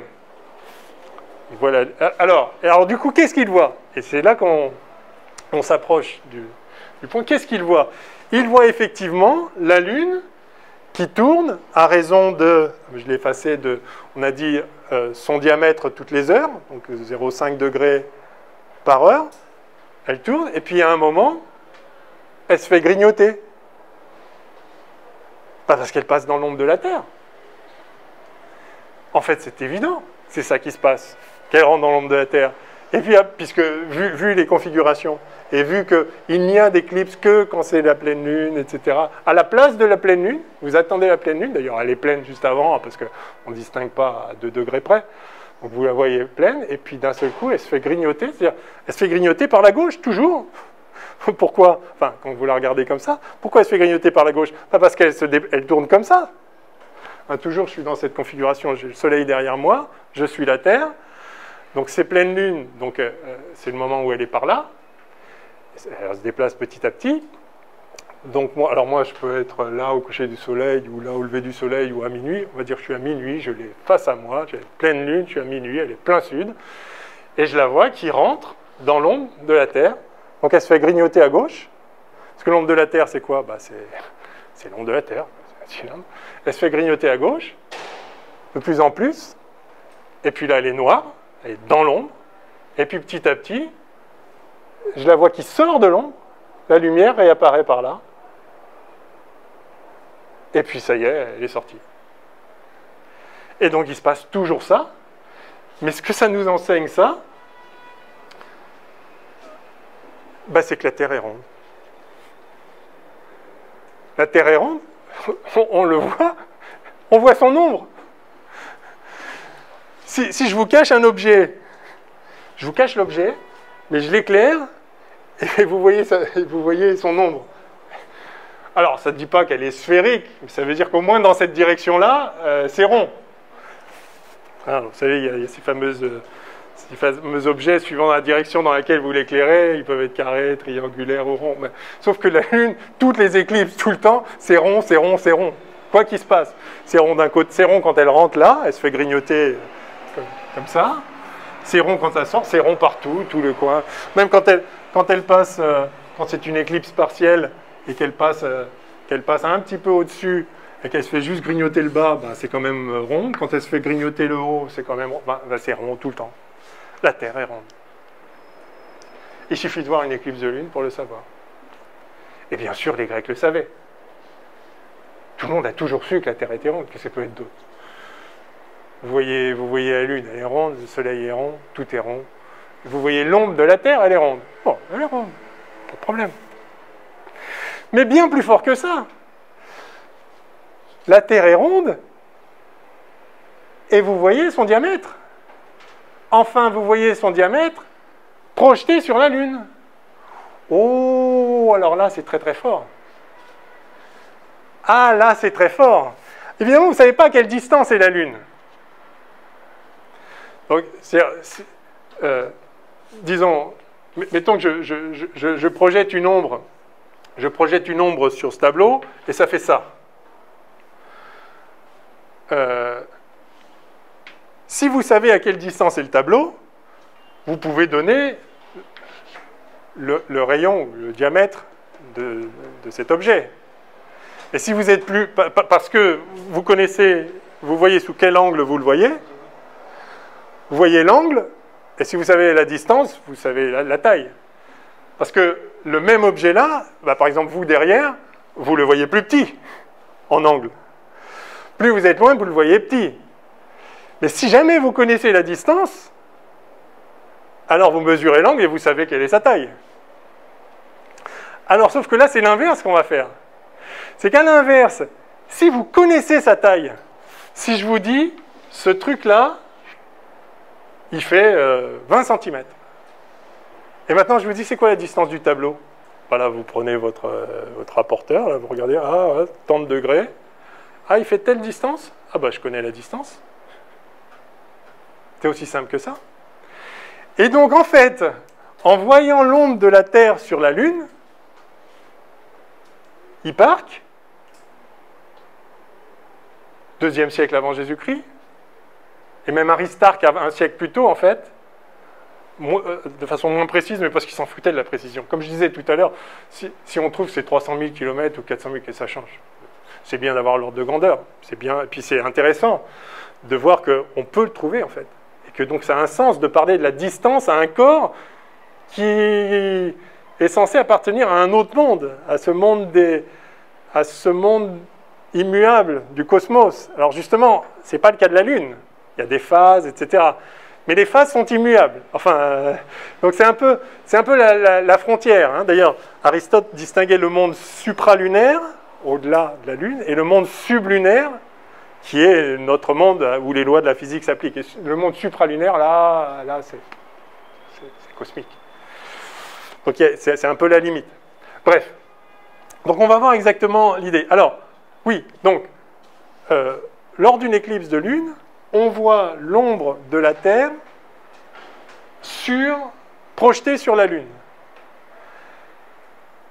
Si on connaissait la distance de la Lune, on en déduirait le rayon de la Terre. Mais si on connaît le rayon de la Terre, on en déduit la distance de la Lune. Et justement, on connaît le rayon de la Terre. Les Grecs connaissaient le rayon de la Terre. Eratosthène a mesuré le rayon de la Terre en moins 320, je ne sais pas, par là. Alors, il reste à voir comment. On a mesuré le rayon de la Terre. Mais on a mesuré le rayon de la Terre facilement, ultra facilement. Alors, voyons. Quelle heure est-il d'abord? Parce qu'on parle. Ça va, il nous reste une demi-heure. Bon, c'est bien. Peut-être déjà, on va faire le petit calcul de ça, parce que c'est simple. Alors, est-ce que vous avez des questions sur ça? Parce que je parle beaucoup, mais n'hésitez pas à m'interrompre. Hein. Au contraire, hein, parce que ça va, c'est clair? Enfin, dans le principe, c'est élémentaire, on est d'accord. Hein, c'est des raisonnements vraiment que n'importe qui peut faire, mais simplement, il faut avoir un peu les choses en tête. Donc, s'il y a des choses, si je vais trop vite, enfin, n'hésitez pas à m'interrompre. Le but est évidemment que vous saisissiez tout ça, au point de pouvoir le réexpliquer à n'importe qui dans la rue, parce que n'importe qui peut comprendre ça. C'est beau, c'est vraiment beau. Alors,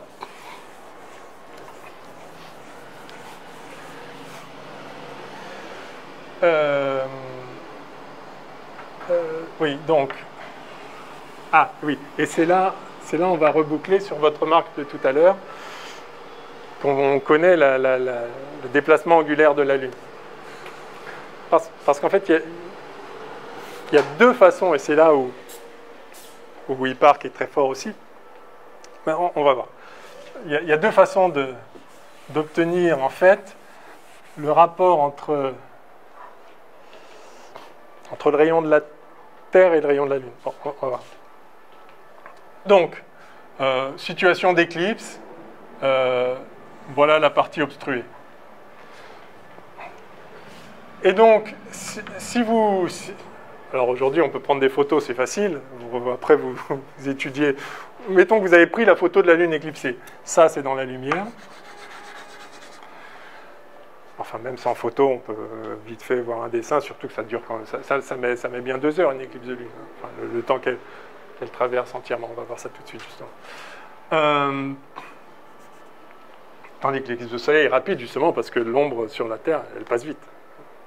Mais, tandis que l'éclipse de Lune, il faut que la Lune traverse toute l'ombre de la Terre.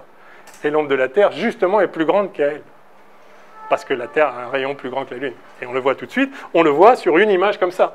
Parce que je ne sais pas à quelle distance c'est, peu importe. Ce que je vois, c'est je vois la courbure du cercle lunaire, et je vois la courbure du cercle terrestre. Enfin, de l'ombre projetée de la Terre sur le même écran. D'accord ? Et donc, c'est assez facile. Si je vous dis c'est ça, voilà, c'est ça l'image, bah, c'est facile d'évaluer. Hein. Vous voyez, j'ai tracé à peu près. Voilà, le centre serait là. Et donc, grosso modo, voilà le rayon de la Terre à cette distance-là. Voilà comment je le vois angulairement projeté à la distance de la Lune. C'est la Lune qui est l'écran. C'est l'écran de la lumière du Soleil et c'est l'écran de mon ombre. Donc, mais c'est la même distance, c'est là où est la Lune. Donc ça, c'est le rayon de la Terre et ça, c'est le rayon de la Lune. Bon, ben, il y en a combien? Une fois, deux fois, trois fois, c'est à peu près à l'échelle. Le rayon de la Terre, c'est à peu près 3,7 fois le rayon de la Lune. Et donc, ça se voit, quoi. Alors, on peut dire 3,5, 3,9, on peut se tromper, on peut dire, oh, puis on s'en fout, allez, 4, c'est bon. Je fais les calculs avec 4. Mais on va voir le bon ordre de grandeur. Donc, voilà. L'observation d'une éclipse de Lune permet de dire que le rayon de la Lune, le rayon de la Terre, je vais faire comme ça, c'est à peu près, je sais pas, je crois 3,7, à vérifier, enfin, peu importe. C'est pas méga significatif, fois le rayon de la Lune. Bien. Et donc, maintenant, on a vu tout à l'heure que la Lune se déplace de son diamètre. Ça, on peut le voir. Oui, parce que je vous ai dit, la Lune fait 1,5 degré. Comment savoir? Une autre... Enfin, on peut le mesurer, en fait, oui. Non, je retire ce que j'allais dire, c'est évident. Il suffit de mesurer. Et donc, elle se déplace de son diamètre en 1 heure. C'est ce qu'on a vu tout à l'heure. On peut partir de ça pour en déduire l'autre, de l'un ou l'autre. Enfin, ce sont équivalents. OK. Donc quoi? Oui. C'est ça. Donc, le diamètre de la Lune, le diamètre angulaire, je vais appeler alpha diamètre de la Lune. On a dit que ça, c'est 0,5 degrés. Alors, 0,5 degrés, c'est 1,5 en radian. 1 degré, c'est 2pi sur 360. D'accord, hein? 360 degrés, c'est 2pi radian.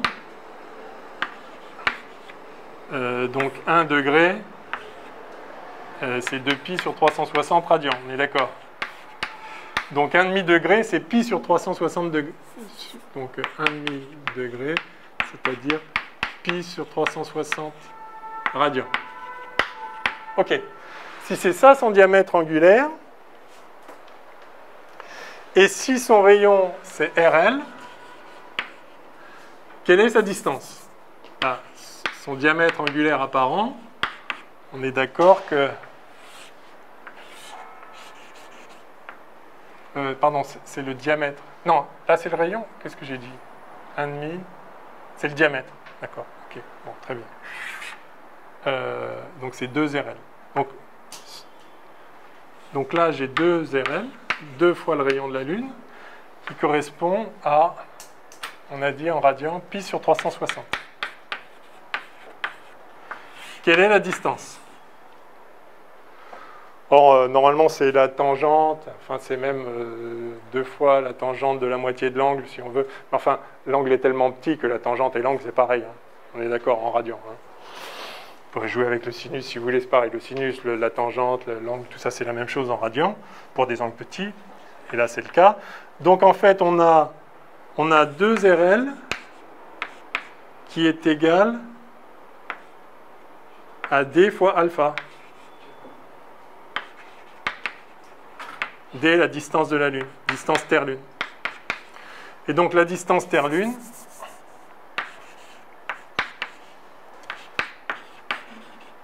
c'est 2 RL sur le diamètre en question, là. Et donc ça fait 360...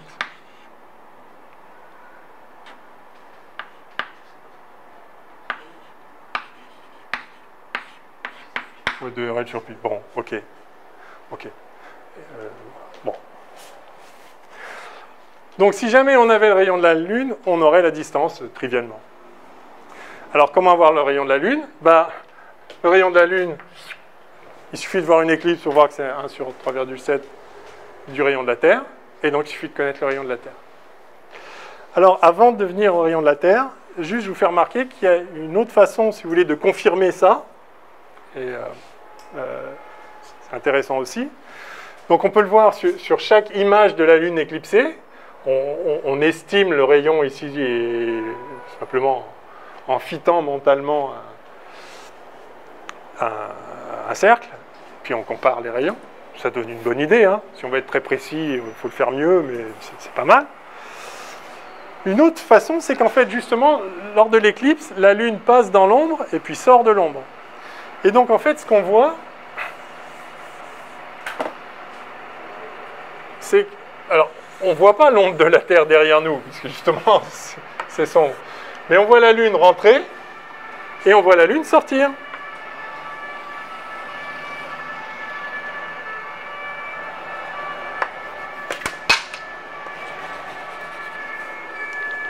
Et c'est là où ce que vous avez dit tout à l'heure est intéressant, parce qu'on peut regarder combien de temps ça prend à traverser. Et si on sait combien de temps la Lune met à parcourir son diamètre, et on a vu que c'était 1 heure, eh bien on peut en déduire la taille aussi de l'ombre de la Terre, derrière la Terre. Et justement, Aristarque note que, alors il prend des chiffres ronds parce qu'on n'est pas au virgule près, quand on veut juste démontrer une idée et avoir un ordre de grandeur. Aristarque dit, ben voilà, ça prend 1 heure à la Lune de se déplacer de son diamètre, et ça prend 2 heures à la Lune à traverser le cône de la Terre, enfin le cône d'ombre, enfin l'ombre de la Terre. Ça, il suffit de regarder, on fait top quand ça commence, et puis top quand ça s'arrête, et voilà, il s'est écoulé 2 heures. Et donc, il en déduit que le rayon de la Terre, c'est 3 fois le rayon de la Lune. Ça met 1 heure à se déplacer de son propre rayon, et ça met 2 heures à traverser tout. Alors pourquoi 3 ? Ah ben justement parce qu'elle se déplace pendant ce temps-là. Elle se déplace 1 heure son rayon, et elle a 3 fois à parcourir. Donc comme de son propre mouvement, qu'est-ce que je dis ? Attendez. Si, c'est ça. Ah non. Bah attendez. Ah non, oui, alors oui, donc ça doit être la durée de la pleine lune. Ah oui, c'est entre ce moment-là et ce moment-là. Non, non, justement. Bon, il suffit de réfléchir. Ça dépend si on compte quand est-ce que ça commence et jusqu'à ce que ce soit vraiment terminé, ou quand est-ce que commence la plénitude et quand est-ce que se termine la plénitude. Enfin bref, vous comprenez qu'il suffit de calculer le truc. Donc je vous dis, il a pris des chiffres ronds parce que s'il s'en foutait, ça l'arrangeait pour ses calculs. Par ailleurs, il a estimé, c'est un peu bizarre, il semblerait qu'il ait estimé 2 degrés le rayon de la Lune, mais j'ai lu des trucs disant qu'en fait, ça avait été mal interprété après. Peut-être qu'il voulait dire 1,5. Enfin, je ne sais pas. Mais peu importe, la question n'est pas là. Par ailleurs, Hipparque a refait ça de façon très précise, donc en 2e siècle avant Jésus-Christ. Et a trouvé, donc je vous dis, c'était plutôt ça. Alors, je ne sais pas exactement quelle valeur il avait, et encore une fois, peu importe. Ok, bon, donc vous voyez, il y a 2 façons, c'est regarder sur une image de la Lune éclipsée, essayer de voir à peu près le rayon, et puis l'autre façon, c'est de voir combien de temps ça met à traverser l'ombre, parce que finalement, on ne la voit pas, cette ombre, mais la Lune matérialise cette ombre. C'est vraiment un écran qu'on vient passer derrière l'ombre de l'objet. Une fois qu'on a compris ça, et on le comprend simplement via les phases de la Lune, etc., comme je vous le disais avant, en fait, on comprend que ça peut être que ça, que la Lune, quand on voit la Lune, c'est le Soleil, en fait, qu'on voit. Et donc, quand elle est éclipsée, bah, c'est qu'elle passe dans l'ombre. Et comme ça se produit toujours à pleine Lune, bah, c'est notre ombre, c'est comme ça. On comprend tout ça, et voilà. Alors, comment on calcule le rayon de la Terre ? Bon, alors là, c'est très simple.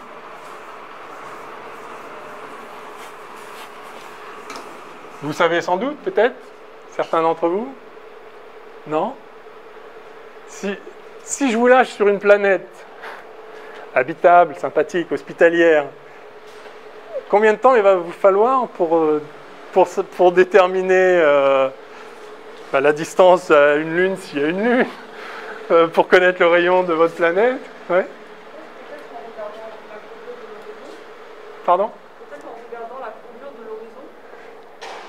Alors, la courbure de l'horizon. Qu'est-ce que vous entendez par là? Parce que l'horizon, il est... Disons, alors, ok, voilà la Terre. Mettons qu'on est là. L'horizon... Donc on voit... On voit, enfin, d'accord, on voit en fait un cercle.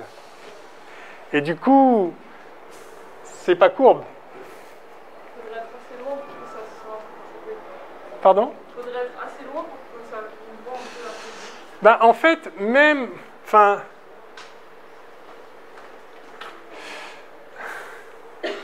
Mais même quand vous êtes... mettons que vous allez dans l'espace, vous allez sur la station spatiale. D'abord, la station spatiale, c'est pas loin. Est-ce que vous savez? Parce qu'on dit, oh, on va dans l'espace, on va loin. Vous savez à quelle distance c'est, la station spatiale? Enfin, à quelle altitude, évidemment. Si on est là, c'est plus loin, mais si on est dessous, là... 500 400? Ouais, bien. Bon, ouais, plutôt 400. Alors, ça varie, hein, parce que ça frotte sur l'air. De temps en temps, il faut la remonter entre 380 et 400. Bon, mais c'est l'ordre de grandeur. Non, parce que souvent, les gens se disent, oh, je sais pas, c'est 100 000 km. Parce qu'on se dit, on va dans l'espace. Ouais. La station spatiale, c'est plus près que Lyon. C'est... Bon. Donc, même sur la station spatiale, vous voyez l'horizon, il est...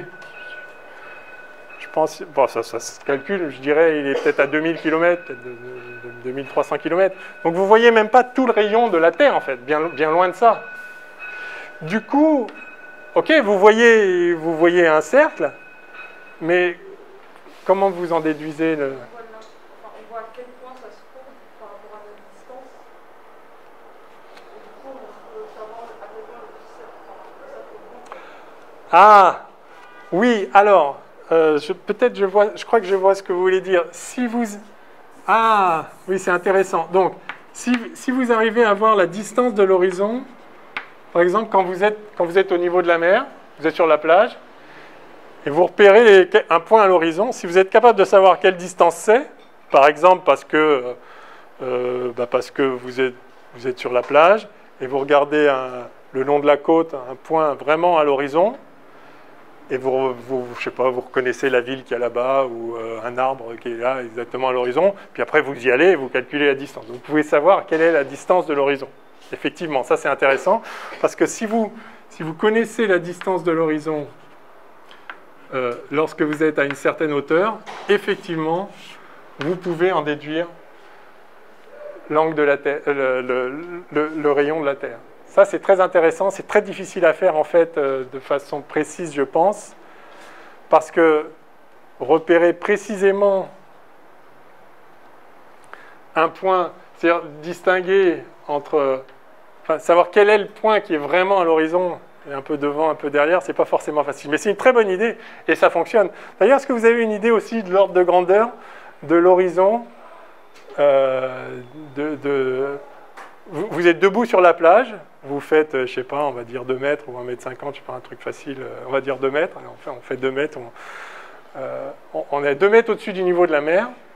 À quelle distance on voit? 4 km. Ah ouais? Je crois que c'est plutôt 5 ou un peu... Mais c'est l'ordre de grandeur. Voilà. Donc c'est quelques kilomètres. Mais évidemment, si vous allez plus haut, bah, vous voyez plus loin et vous avez raison. En voyant comment recule l'horizon en fonction de la hauteur d'élévation, eh ben, on en déduit le rayon de la Terre. Si on sait qu'elle est ronde, bien sûr. Et on sait qu'elle est ronde puisqu'on a vu une éclipse de lune. Donc c'est gagné. Une autre façon de voir d'ailleurs que la Terre est ronde de façon évidente, c'est justement juste en regardant les étoiles. et en voyageant. Sortir de son île si on est grec, sortir de son village si on n'est pas grec, on peut être grec et dans un village. Simplement parce que, donc, si ça c'est la Terre, donc vous avez le pôle Nord, donc vous avez l'étoile polaire par là en ce moment, etc. Vous avez les étoiles. Et en fait, donc, si vous êtes là, si vous habitez à une certaine latitude ici, quel est le ciel qui vous est accessible? Voilà, en ce moment, là, vous voyez toutes les étoiles qui sont par là. Bah, évidemment, la Terre tourne autour de son axe, donc après, vous allez être par là. Enfin, au bout de 12 heures, vous êtes par là, et vous voyez toutes les étoiles qui sont par là. Et puis, entre-temps, vous voyez toutes les étoiles qui sont là-bas derrière, ou celles qui sont devant. Par contre, une chose est sûre, c'est que tout ce qui est là, enfin, toutes les étoiles d'ici, là, vous les verrez jamais. Elles seront toujours sous l'horizon, quelle que soit l'heure de la journée ou de la nuit. Vous ne pouvez pas voir à travers la Terre. Mais, si vous faites route vers le sud, si vous êtes dans l'hémisphère nord et que vous faites route vers le sud, bah, cette limite ici, qui fixe la limite, les dernières étoiles que vous pouvez voir vraiment juste à l'horizon, bah, cette limite, elle va... D'accord? Elle va, si vous êtes là, elle va être plus bas. Si vous êtes là, elle va être plus bas. Et donc, plus vous allez vers le sud, plus vous voyez de nouvelles étoiles qui vous étaient inaccessibles avant. Et c'est pour ça que les nuages de Magellan s'appellent des nuages de Magellan. C'est quand Magellan a fait le tour du monde et qu'il est d'un seul coup, il a vu des trucs. C'est quoi ça? On dirait des nuages. Oui, ben c'est juste, en l'occurrence, c'est des galaxies régulières, on en parlera peut-être. Enfin, en tout cas, on voit des étoiles, la Croix du Sud, enfin, on voit tout un ciel qu'on ne voit jamais dans l'hémisphère nord. Mais rien que ça vous dit, si la Terre était plate, voilà, vous pouvez vous déplacer autant que vous voulez, dans n'importe quelle direction d'ailleurs, ça ne vous ouvrira pas un nouveau ciel. Vous voyez un nouveau ciel quand vous allez vers le sud, bah parce que, justement, vous chassez l'horizon. Donc, c'est une autre façon de le voir. Alors, justement, c'est sur cette idée... enfin, c'est lié à cette idée... c'est sur cette idée qu'a travaillé Ératosthène. C'est que, comme vous êtes là, votre zénith, il pointe quelque part. Si vous déplacez, par exemple, vers le sud, bah, votre zénith, il pointe ailleurs. D'accord? Si vous regardez, zénith, c'est-à-dire à l'opposition, enfin à l'opposé du centre de la Terre, hein, c'est-à-dire la verticale, quoi. Vous êtes attiré vers le centre de la Terre. Enfin, la verticale, c'est ça. Donc, ce qui est droit au-dessus de vous, c'est une certaine direction. Quand vous êtes là, ce qui est droit au-dessus de vous, c'est une autre direction. Et donc, si vous pouvez regarder, vous êtes là, et vous regardez à une certaine heure, ah, j'ai telle étoile au zénith, et puis vous avez un ou une amie qui est à Nice, je sais pas, c'est pas pile plein sud, mais ou à Marseille, je sais pas. Vous savez la distance, et vous savez à quelle distance, puis vous demandez, bah, qu'est-ce qu'il y a, c'est quoi l'étoile au zénith? Ça va pas être la même. Et si vous pouvez voir ensuite, vous comparez les deux étoiles et vous voyez à quelle distance angulaire elles sont, parce que pour les deux personnes, l'angle entre les étoiles, c'est les mêmes. Hein. Il y en a pour qui c'est ça, il y en a pour qui c'est ça, mais l'angle, c'est les mêmes où qu'on soit, ça c'est immuable. Donc, vous connaissez l'angle entre les deux étoiles, et bien vous en déduisez l'angle ici. Et si vous avez l'angle ici, et vous connaissez cette distance-là, ben vous avez le rayon de la Terre. Ératosthène a fait ça. Alors, il n'a pas fait ça avec des étoiles, c'est compliqué, c'est inutile. Il fait ça avec le Soleil. Il se met à Alexandrie, et il regarde à un moment que le Soleil passe au zénith. Zénith. Ombre, 0. Et puis à Sienne, à Assouan maintenant, à peu près, je sais pas, 1000 km plus bas, plein sud, là, en suivant le Nil, là. Et puis on peut regarder. Donc on plante un bâton dans le sol. À Alexandrie, pas d'ombre. Hein, quand le soleil passe au zénith, c'est-à-dire le soleil se lève, donc il y a une ombre, puis après il monte, et puis c'est au zénith, il n'y a plus d'ombre, et puis voilà. Donc l'ombre minimale, c'est 0. Et puis à à Sienne, 1000 km plus bas, bah, c'est pareil, le soleil se lève, l'ombre se rétrécit, et puis après elle réaugmente de l'autre côté, enfin bon, un cadran solaire, quoi. Mais sauf qu'il n'est jamais passé au zénith, le soleil. Il y a eu une petite ombre. Et en voyant l'ombre, donc quand c'est pile au zénith, il n'y a pas d'ombre.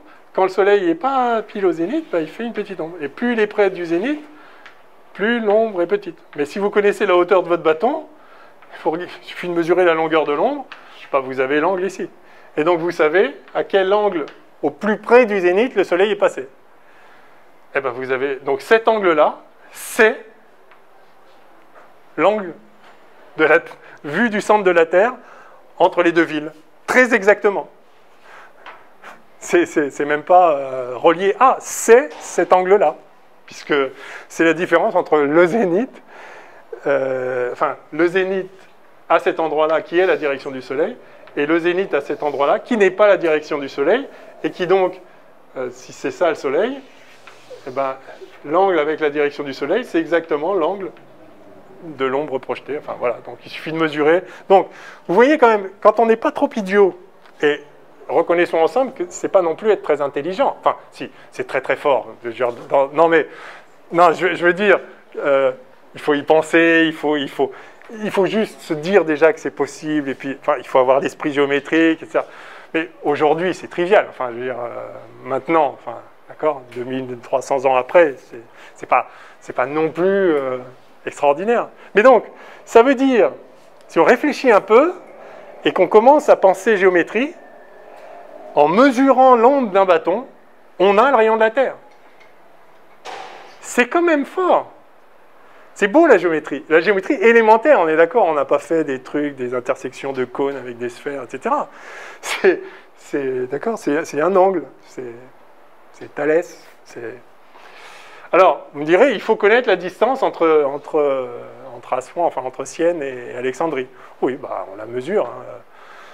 Un chameau, ça fait tant par jour, voilà, et donc on en déduit qu'il a fallu tant de jours pour faire le voyage, à peu près.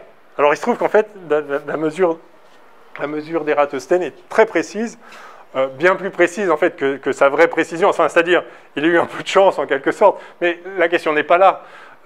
C'est-à-dire, il y a eu un peu de chance au sens où il y a sans doute des petites erreurs qui se sont compensées. L'évaluation de la distance, puis en plus, si on regarde, c'est pas exactement pile plein sud, donc bon, bref, c'est des détails. Mais le principe, il est imparable, et la réalisation, bon, ça dépend juste des efforts qu'on veut mettre dedans. Si on veut être ultra précis, on fait ça très très proprement, et on est bien d'accord qu'en fait, on s'en fiche. De savoir que le rayon de la Terre, c'est 6000 ou 6400, on s'en fiche. Mais d'arriver à dire le rayon de la Terre, donc en moins 300, de dire le rayon de la Terre, c'est 6000 km, c'est-à-dire d'arriver à ramener le rayon de la Terre à une distance qu'on mesure entre deux villages, à la taille d'un être humain, enfin, exprimer ça en une unité qui nous parle. C'est un truc quand même vraiment, vraiment fou. Et dès qu'on a ça, on regarde une éclipse de lune, donc là on a le rayon de la Terre, on a le rayon de la Terre, donc on a le rayon de la Lune, juste en regardant une éclipse, et on a sa distance, 400 000 km. Pof, avec de la géométrie élémentaire et un petit peu de doigté. J'ose même pas dire trigonométrique, juste géométrique, mais simple malgré tout. Quelle heure était, je crois que si on arrive. Ouais. Donc voilà, c'est assez beau quand même. Et ça, je dirais que c'est vraiment le début de l'astronomie. Alors, encore une fois, ce n'est pas l'astrophysique, là. Ça nous dit rien de ce que c'est que la Lune, de quoi elle est faite, etc., de pourquoi ça tourne. Ça nous dit rien des phénomènes eux-mêmes, mais ça permet déjà de ramener, enfin, de parler de distance à propos du ciel, qui est inaccessible. Parce que mesurer les distances, avant justement l'invention de la géométrie, bah, on prend une unité, on dit ça fait 1, une coudée, je sais pas ce que vous voulez, et puis on le reporte, et puis voilà, il y en a tant. Ok. Mais ça, évidemment, c'est pas envisageable pour la distance à la Lune. Et les Grecs se servaient déjà de ces techniques géométriques pour justement mesurer des distances qu'on ne peut pas mesurer comme ça en reportant une unité. Hein, justement, vous connaissez tous le théorème de Thalès, qui est absolument sublime, qui est simple mais très beau. Et Thalès s'est servi de cette astuce pour mesurer la taille de la pyramide de Khéops. C'est quoi la hauteur de la pyramide? Bon, ok, Wikipédia, bon d'accord. Mais sinon,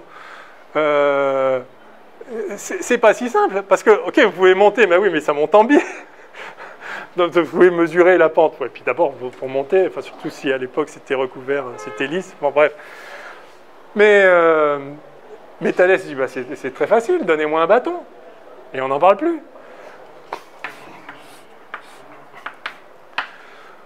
On se met à un certain moment dans la journée.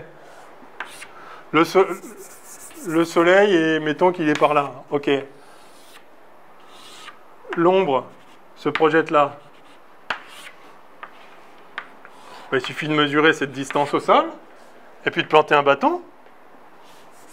Plante un bâton. Puis on regarde son ombre. On mesure cette distance. Ça divisé par ça égale ça divisé par ça. Si vous connaissez la hauteur du bâton, ben, il y a juste à mesurer, et c'est réglé. La hauteur de la pyramide. C'est fort la géométrie. C'est simple.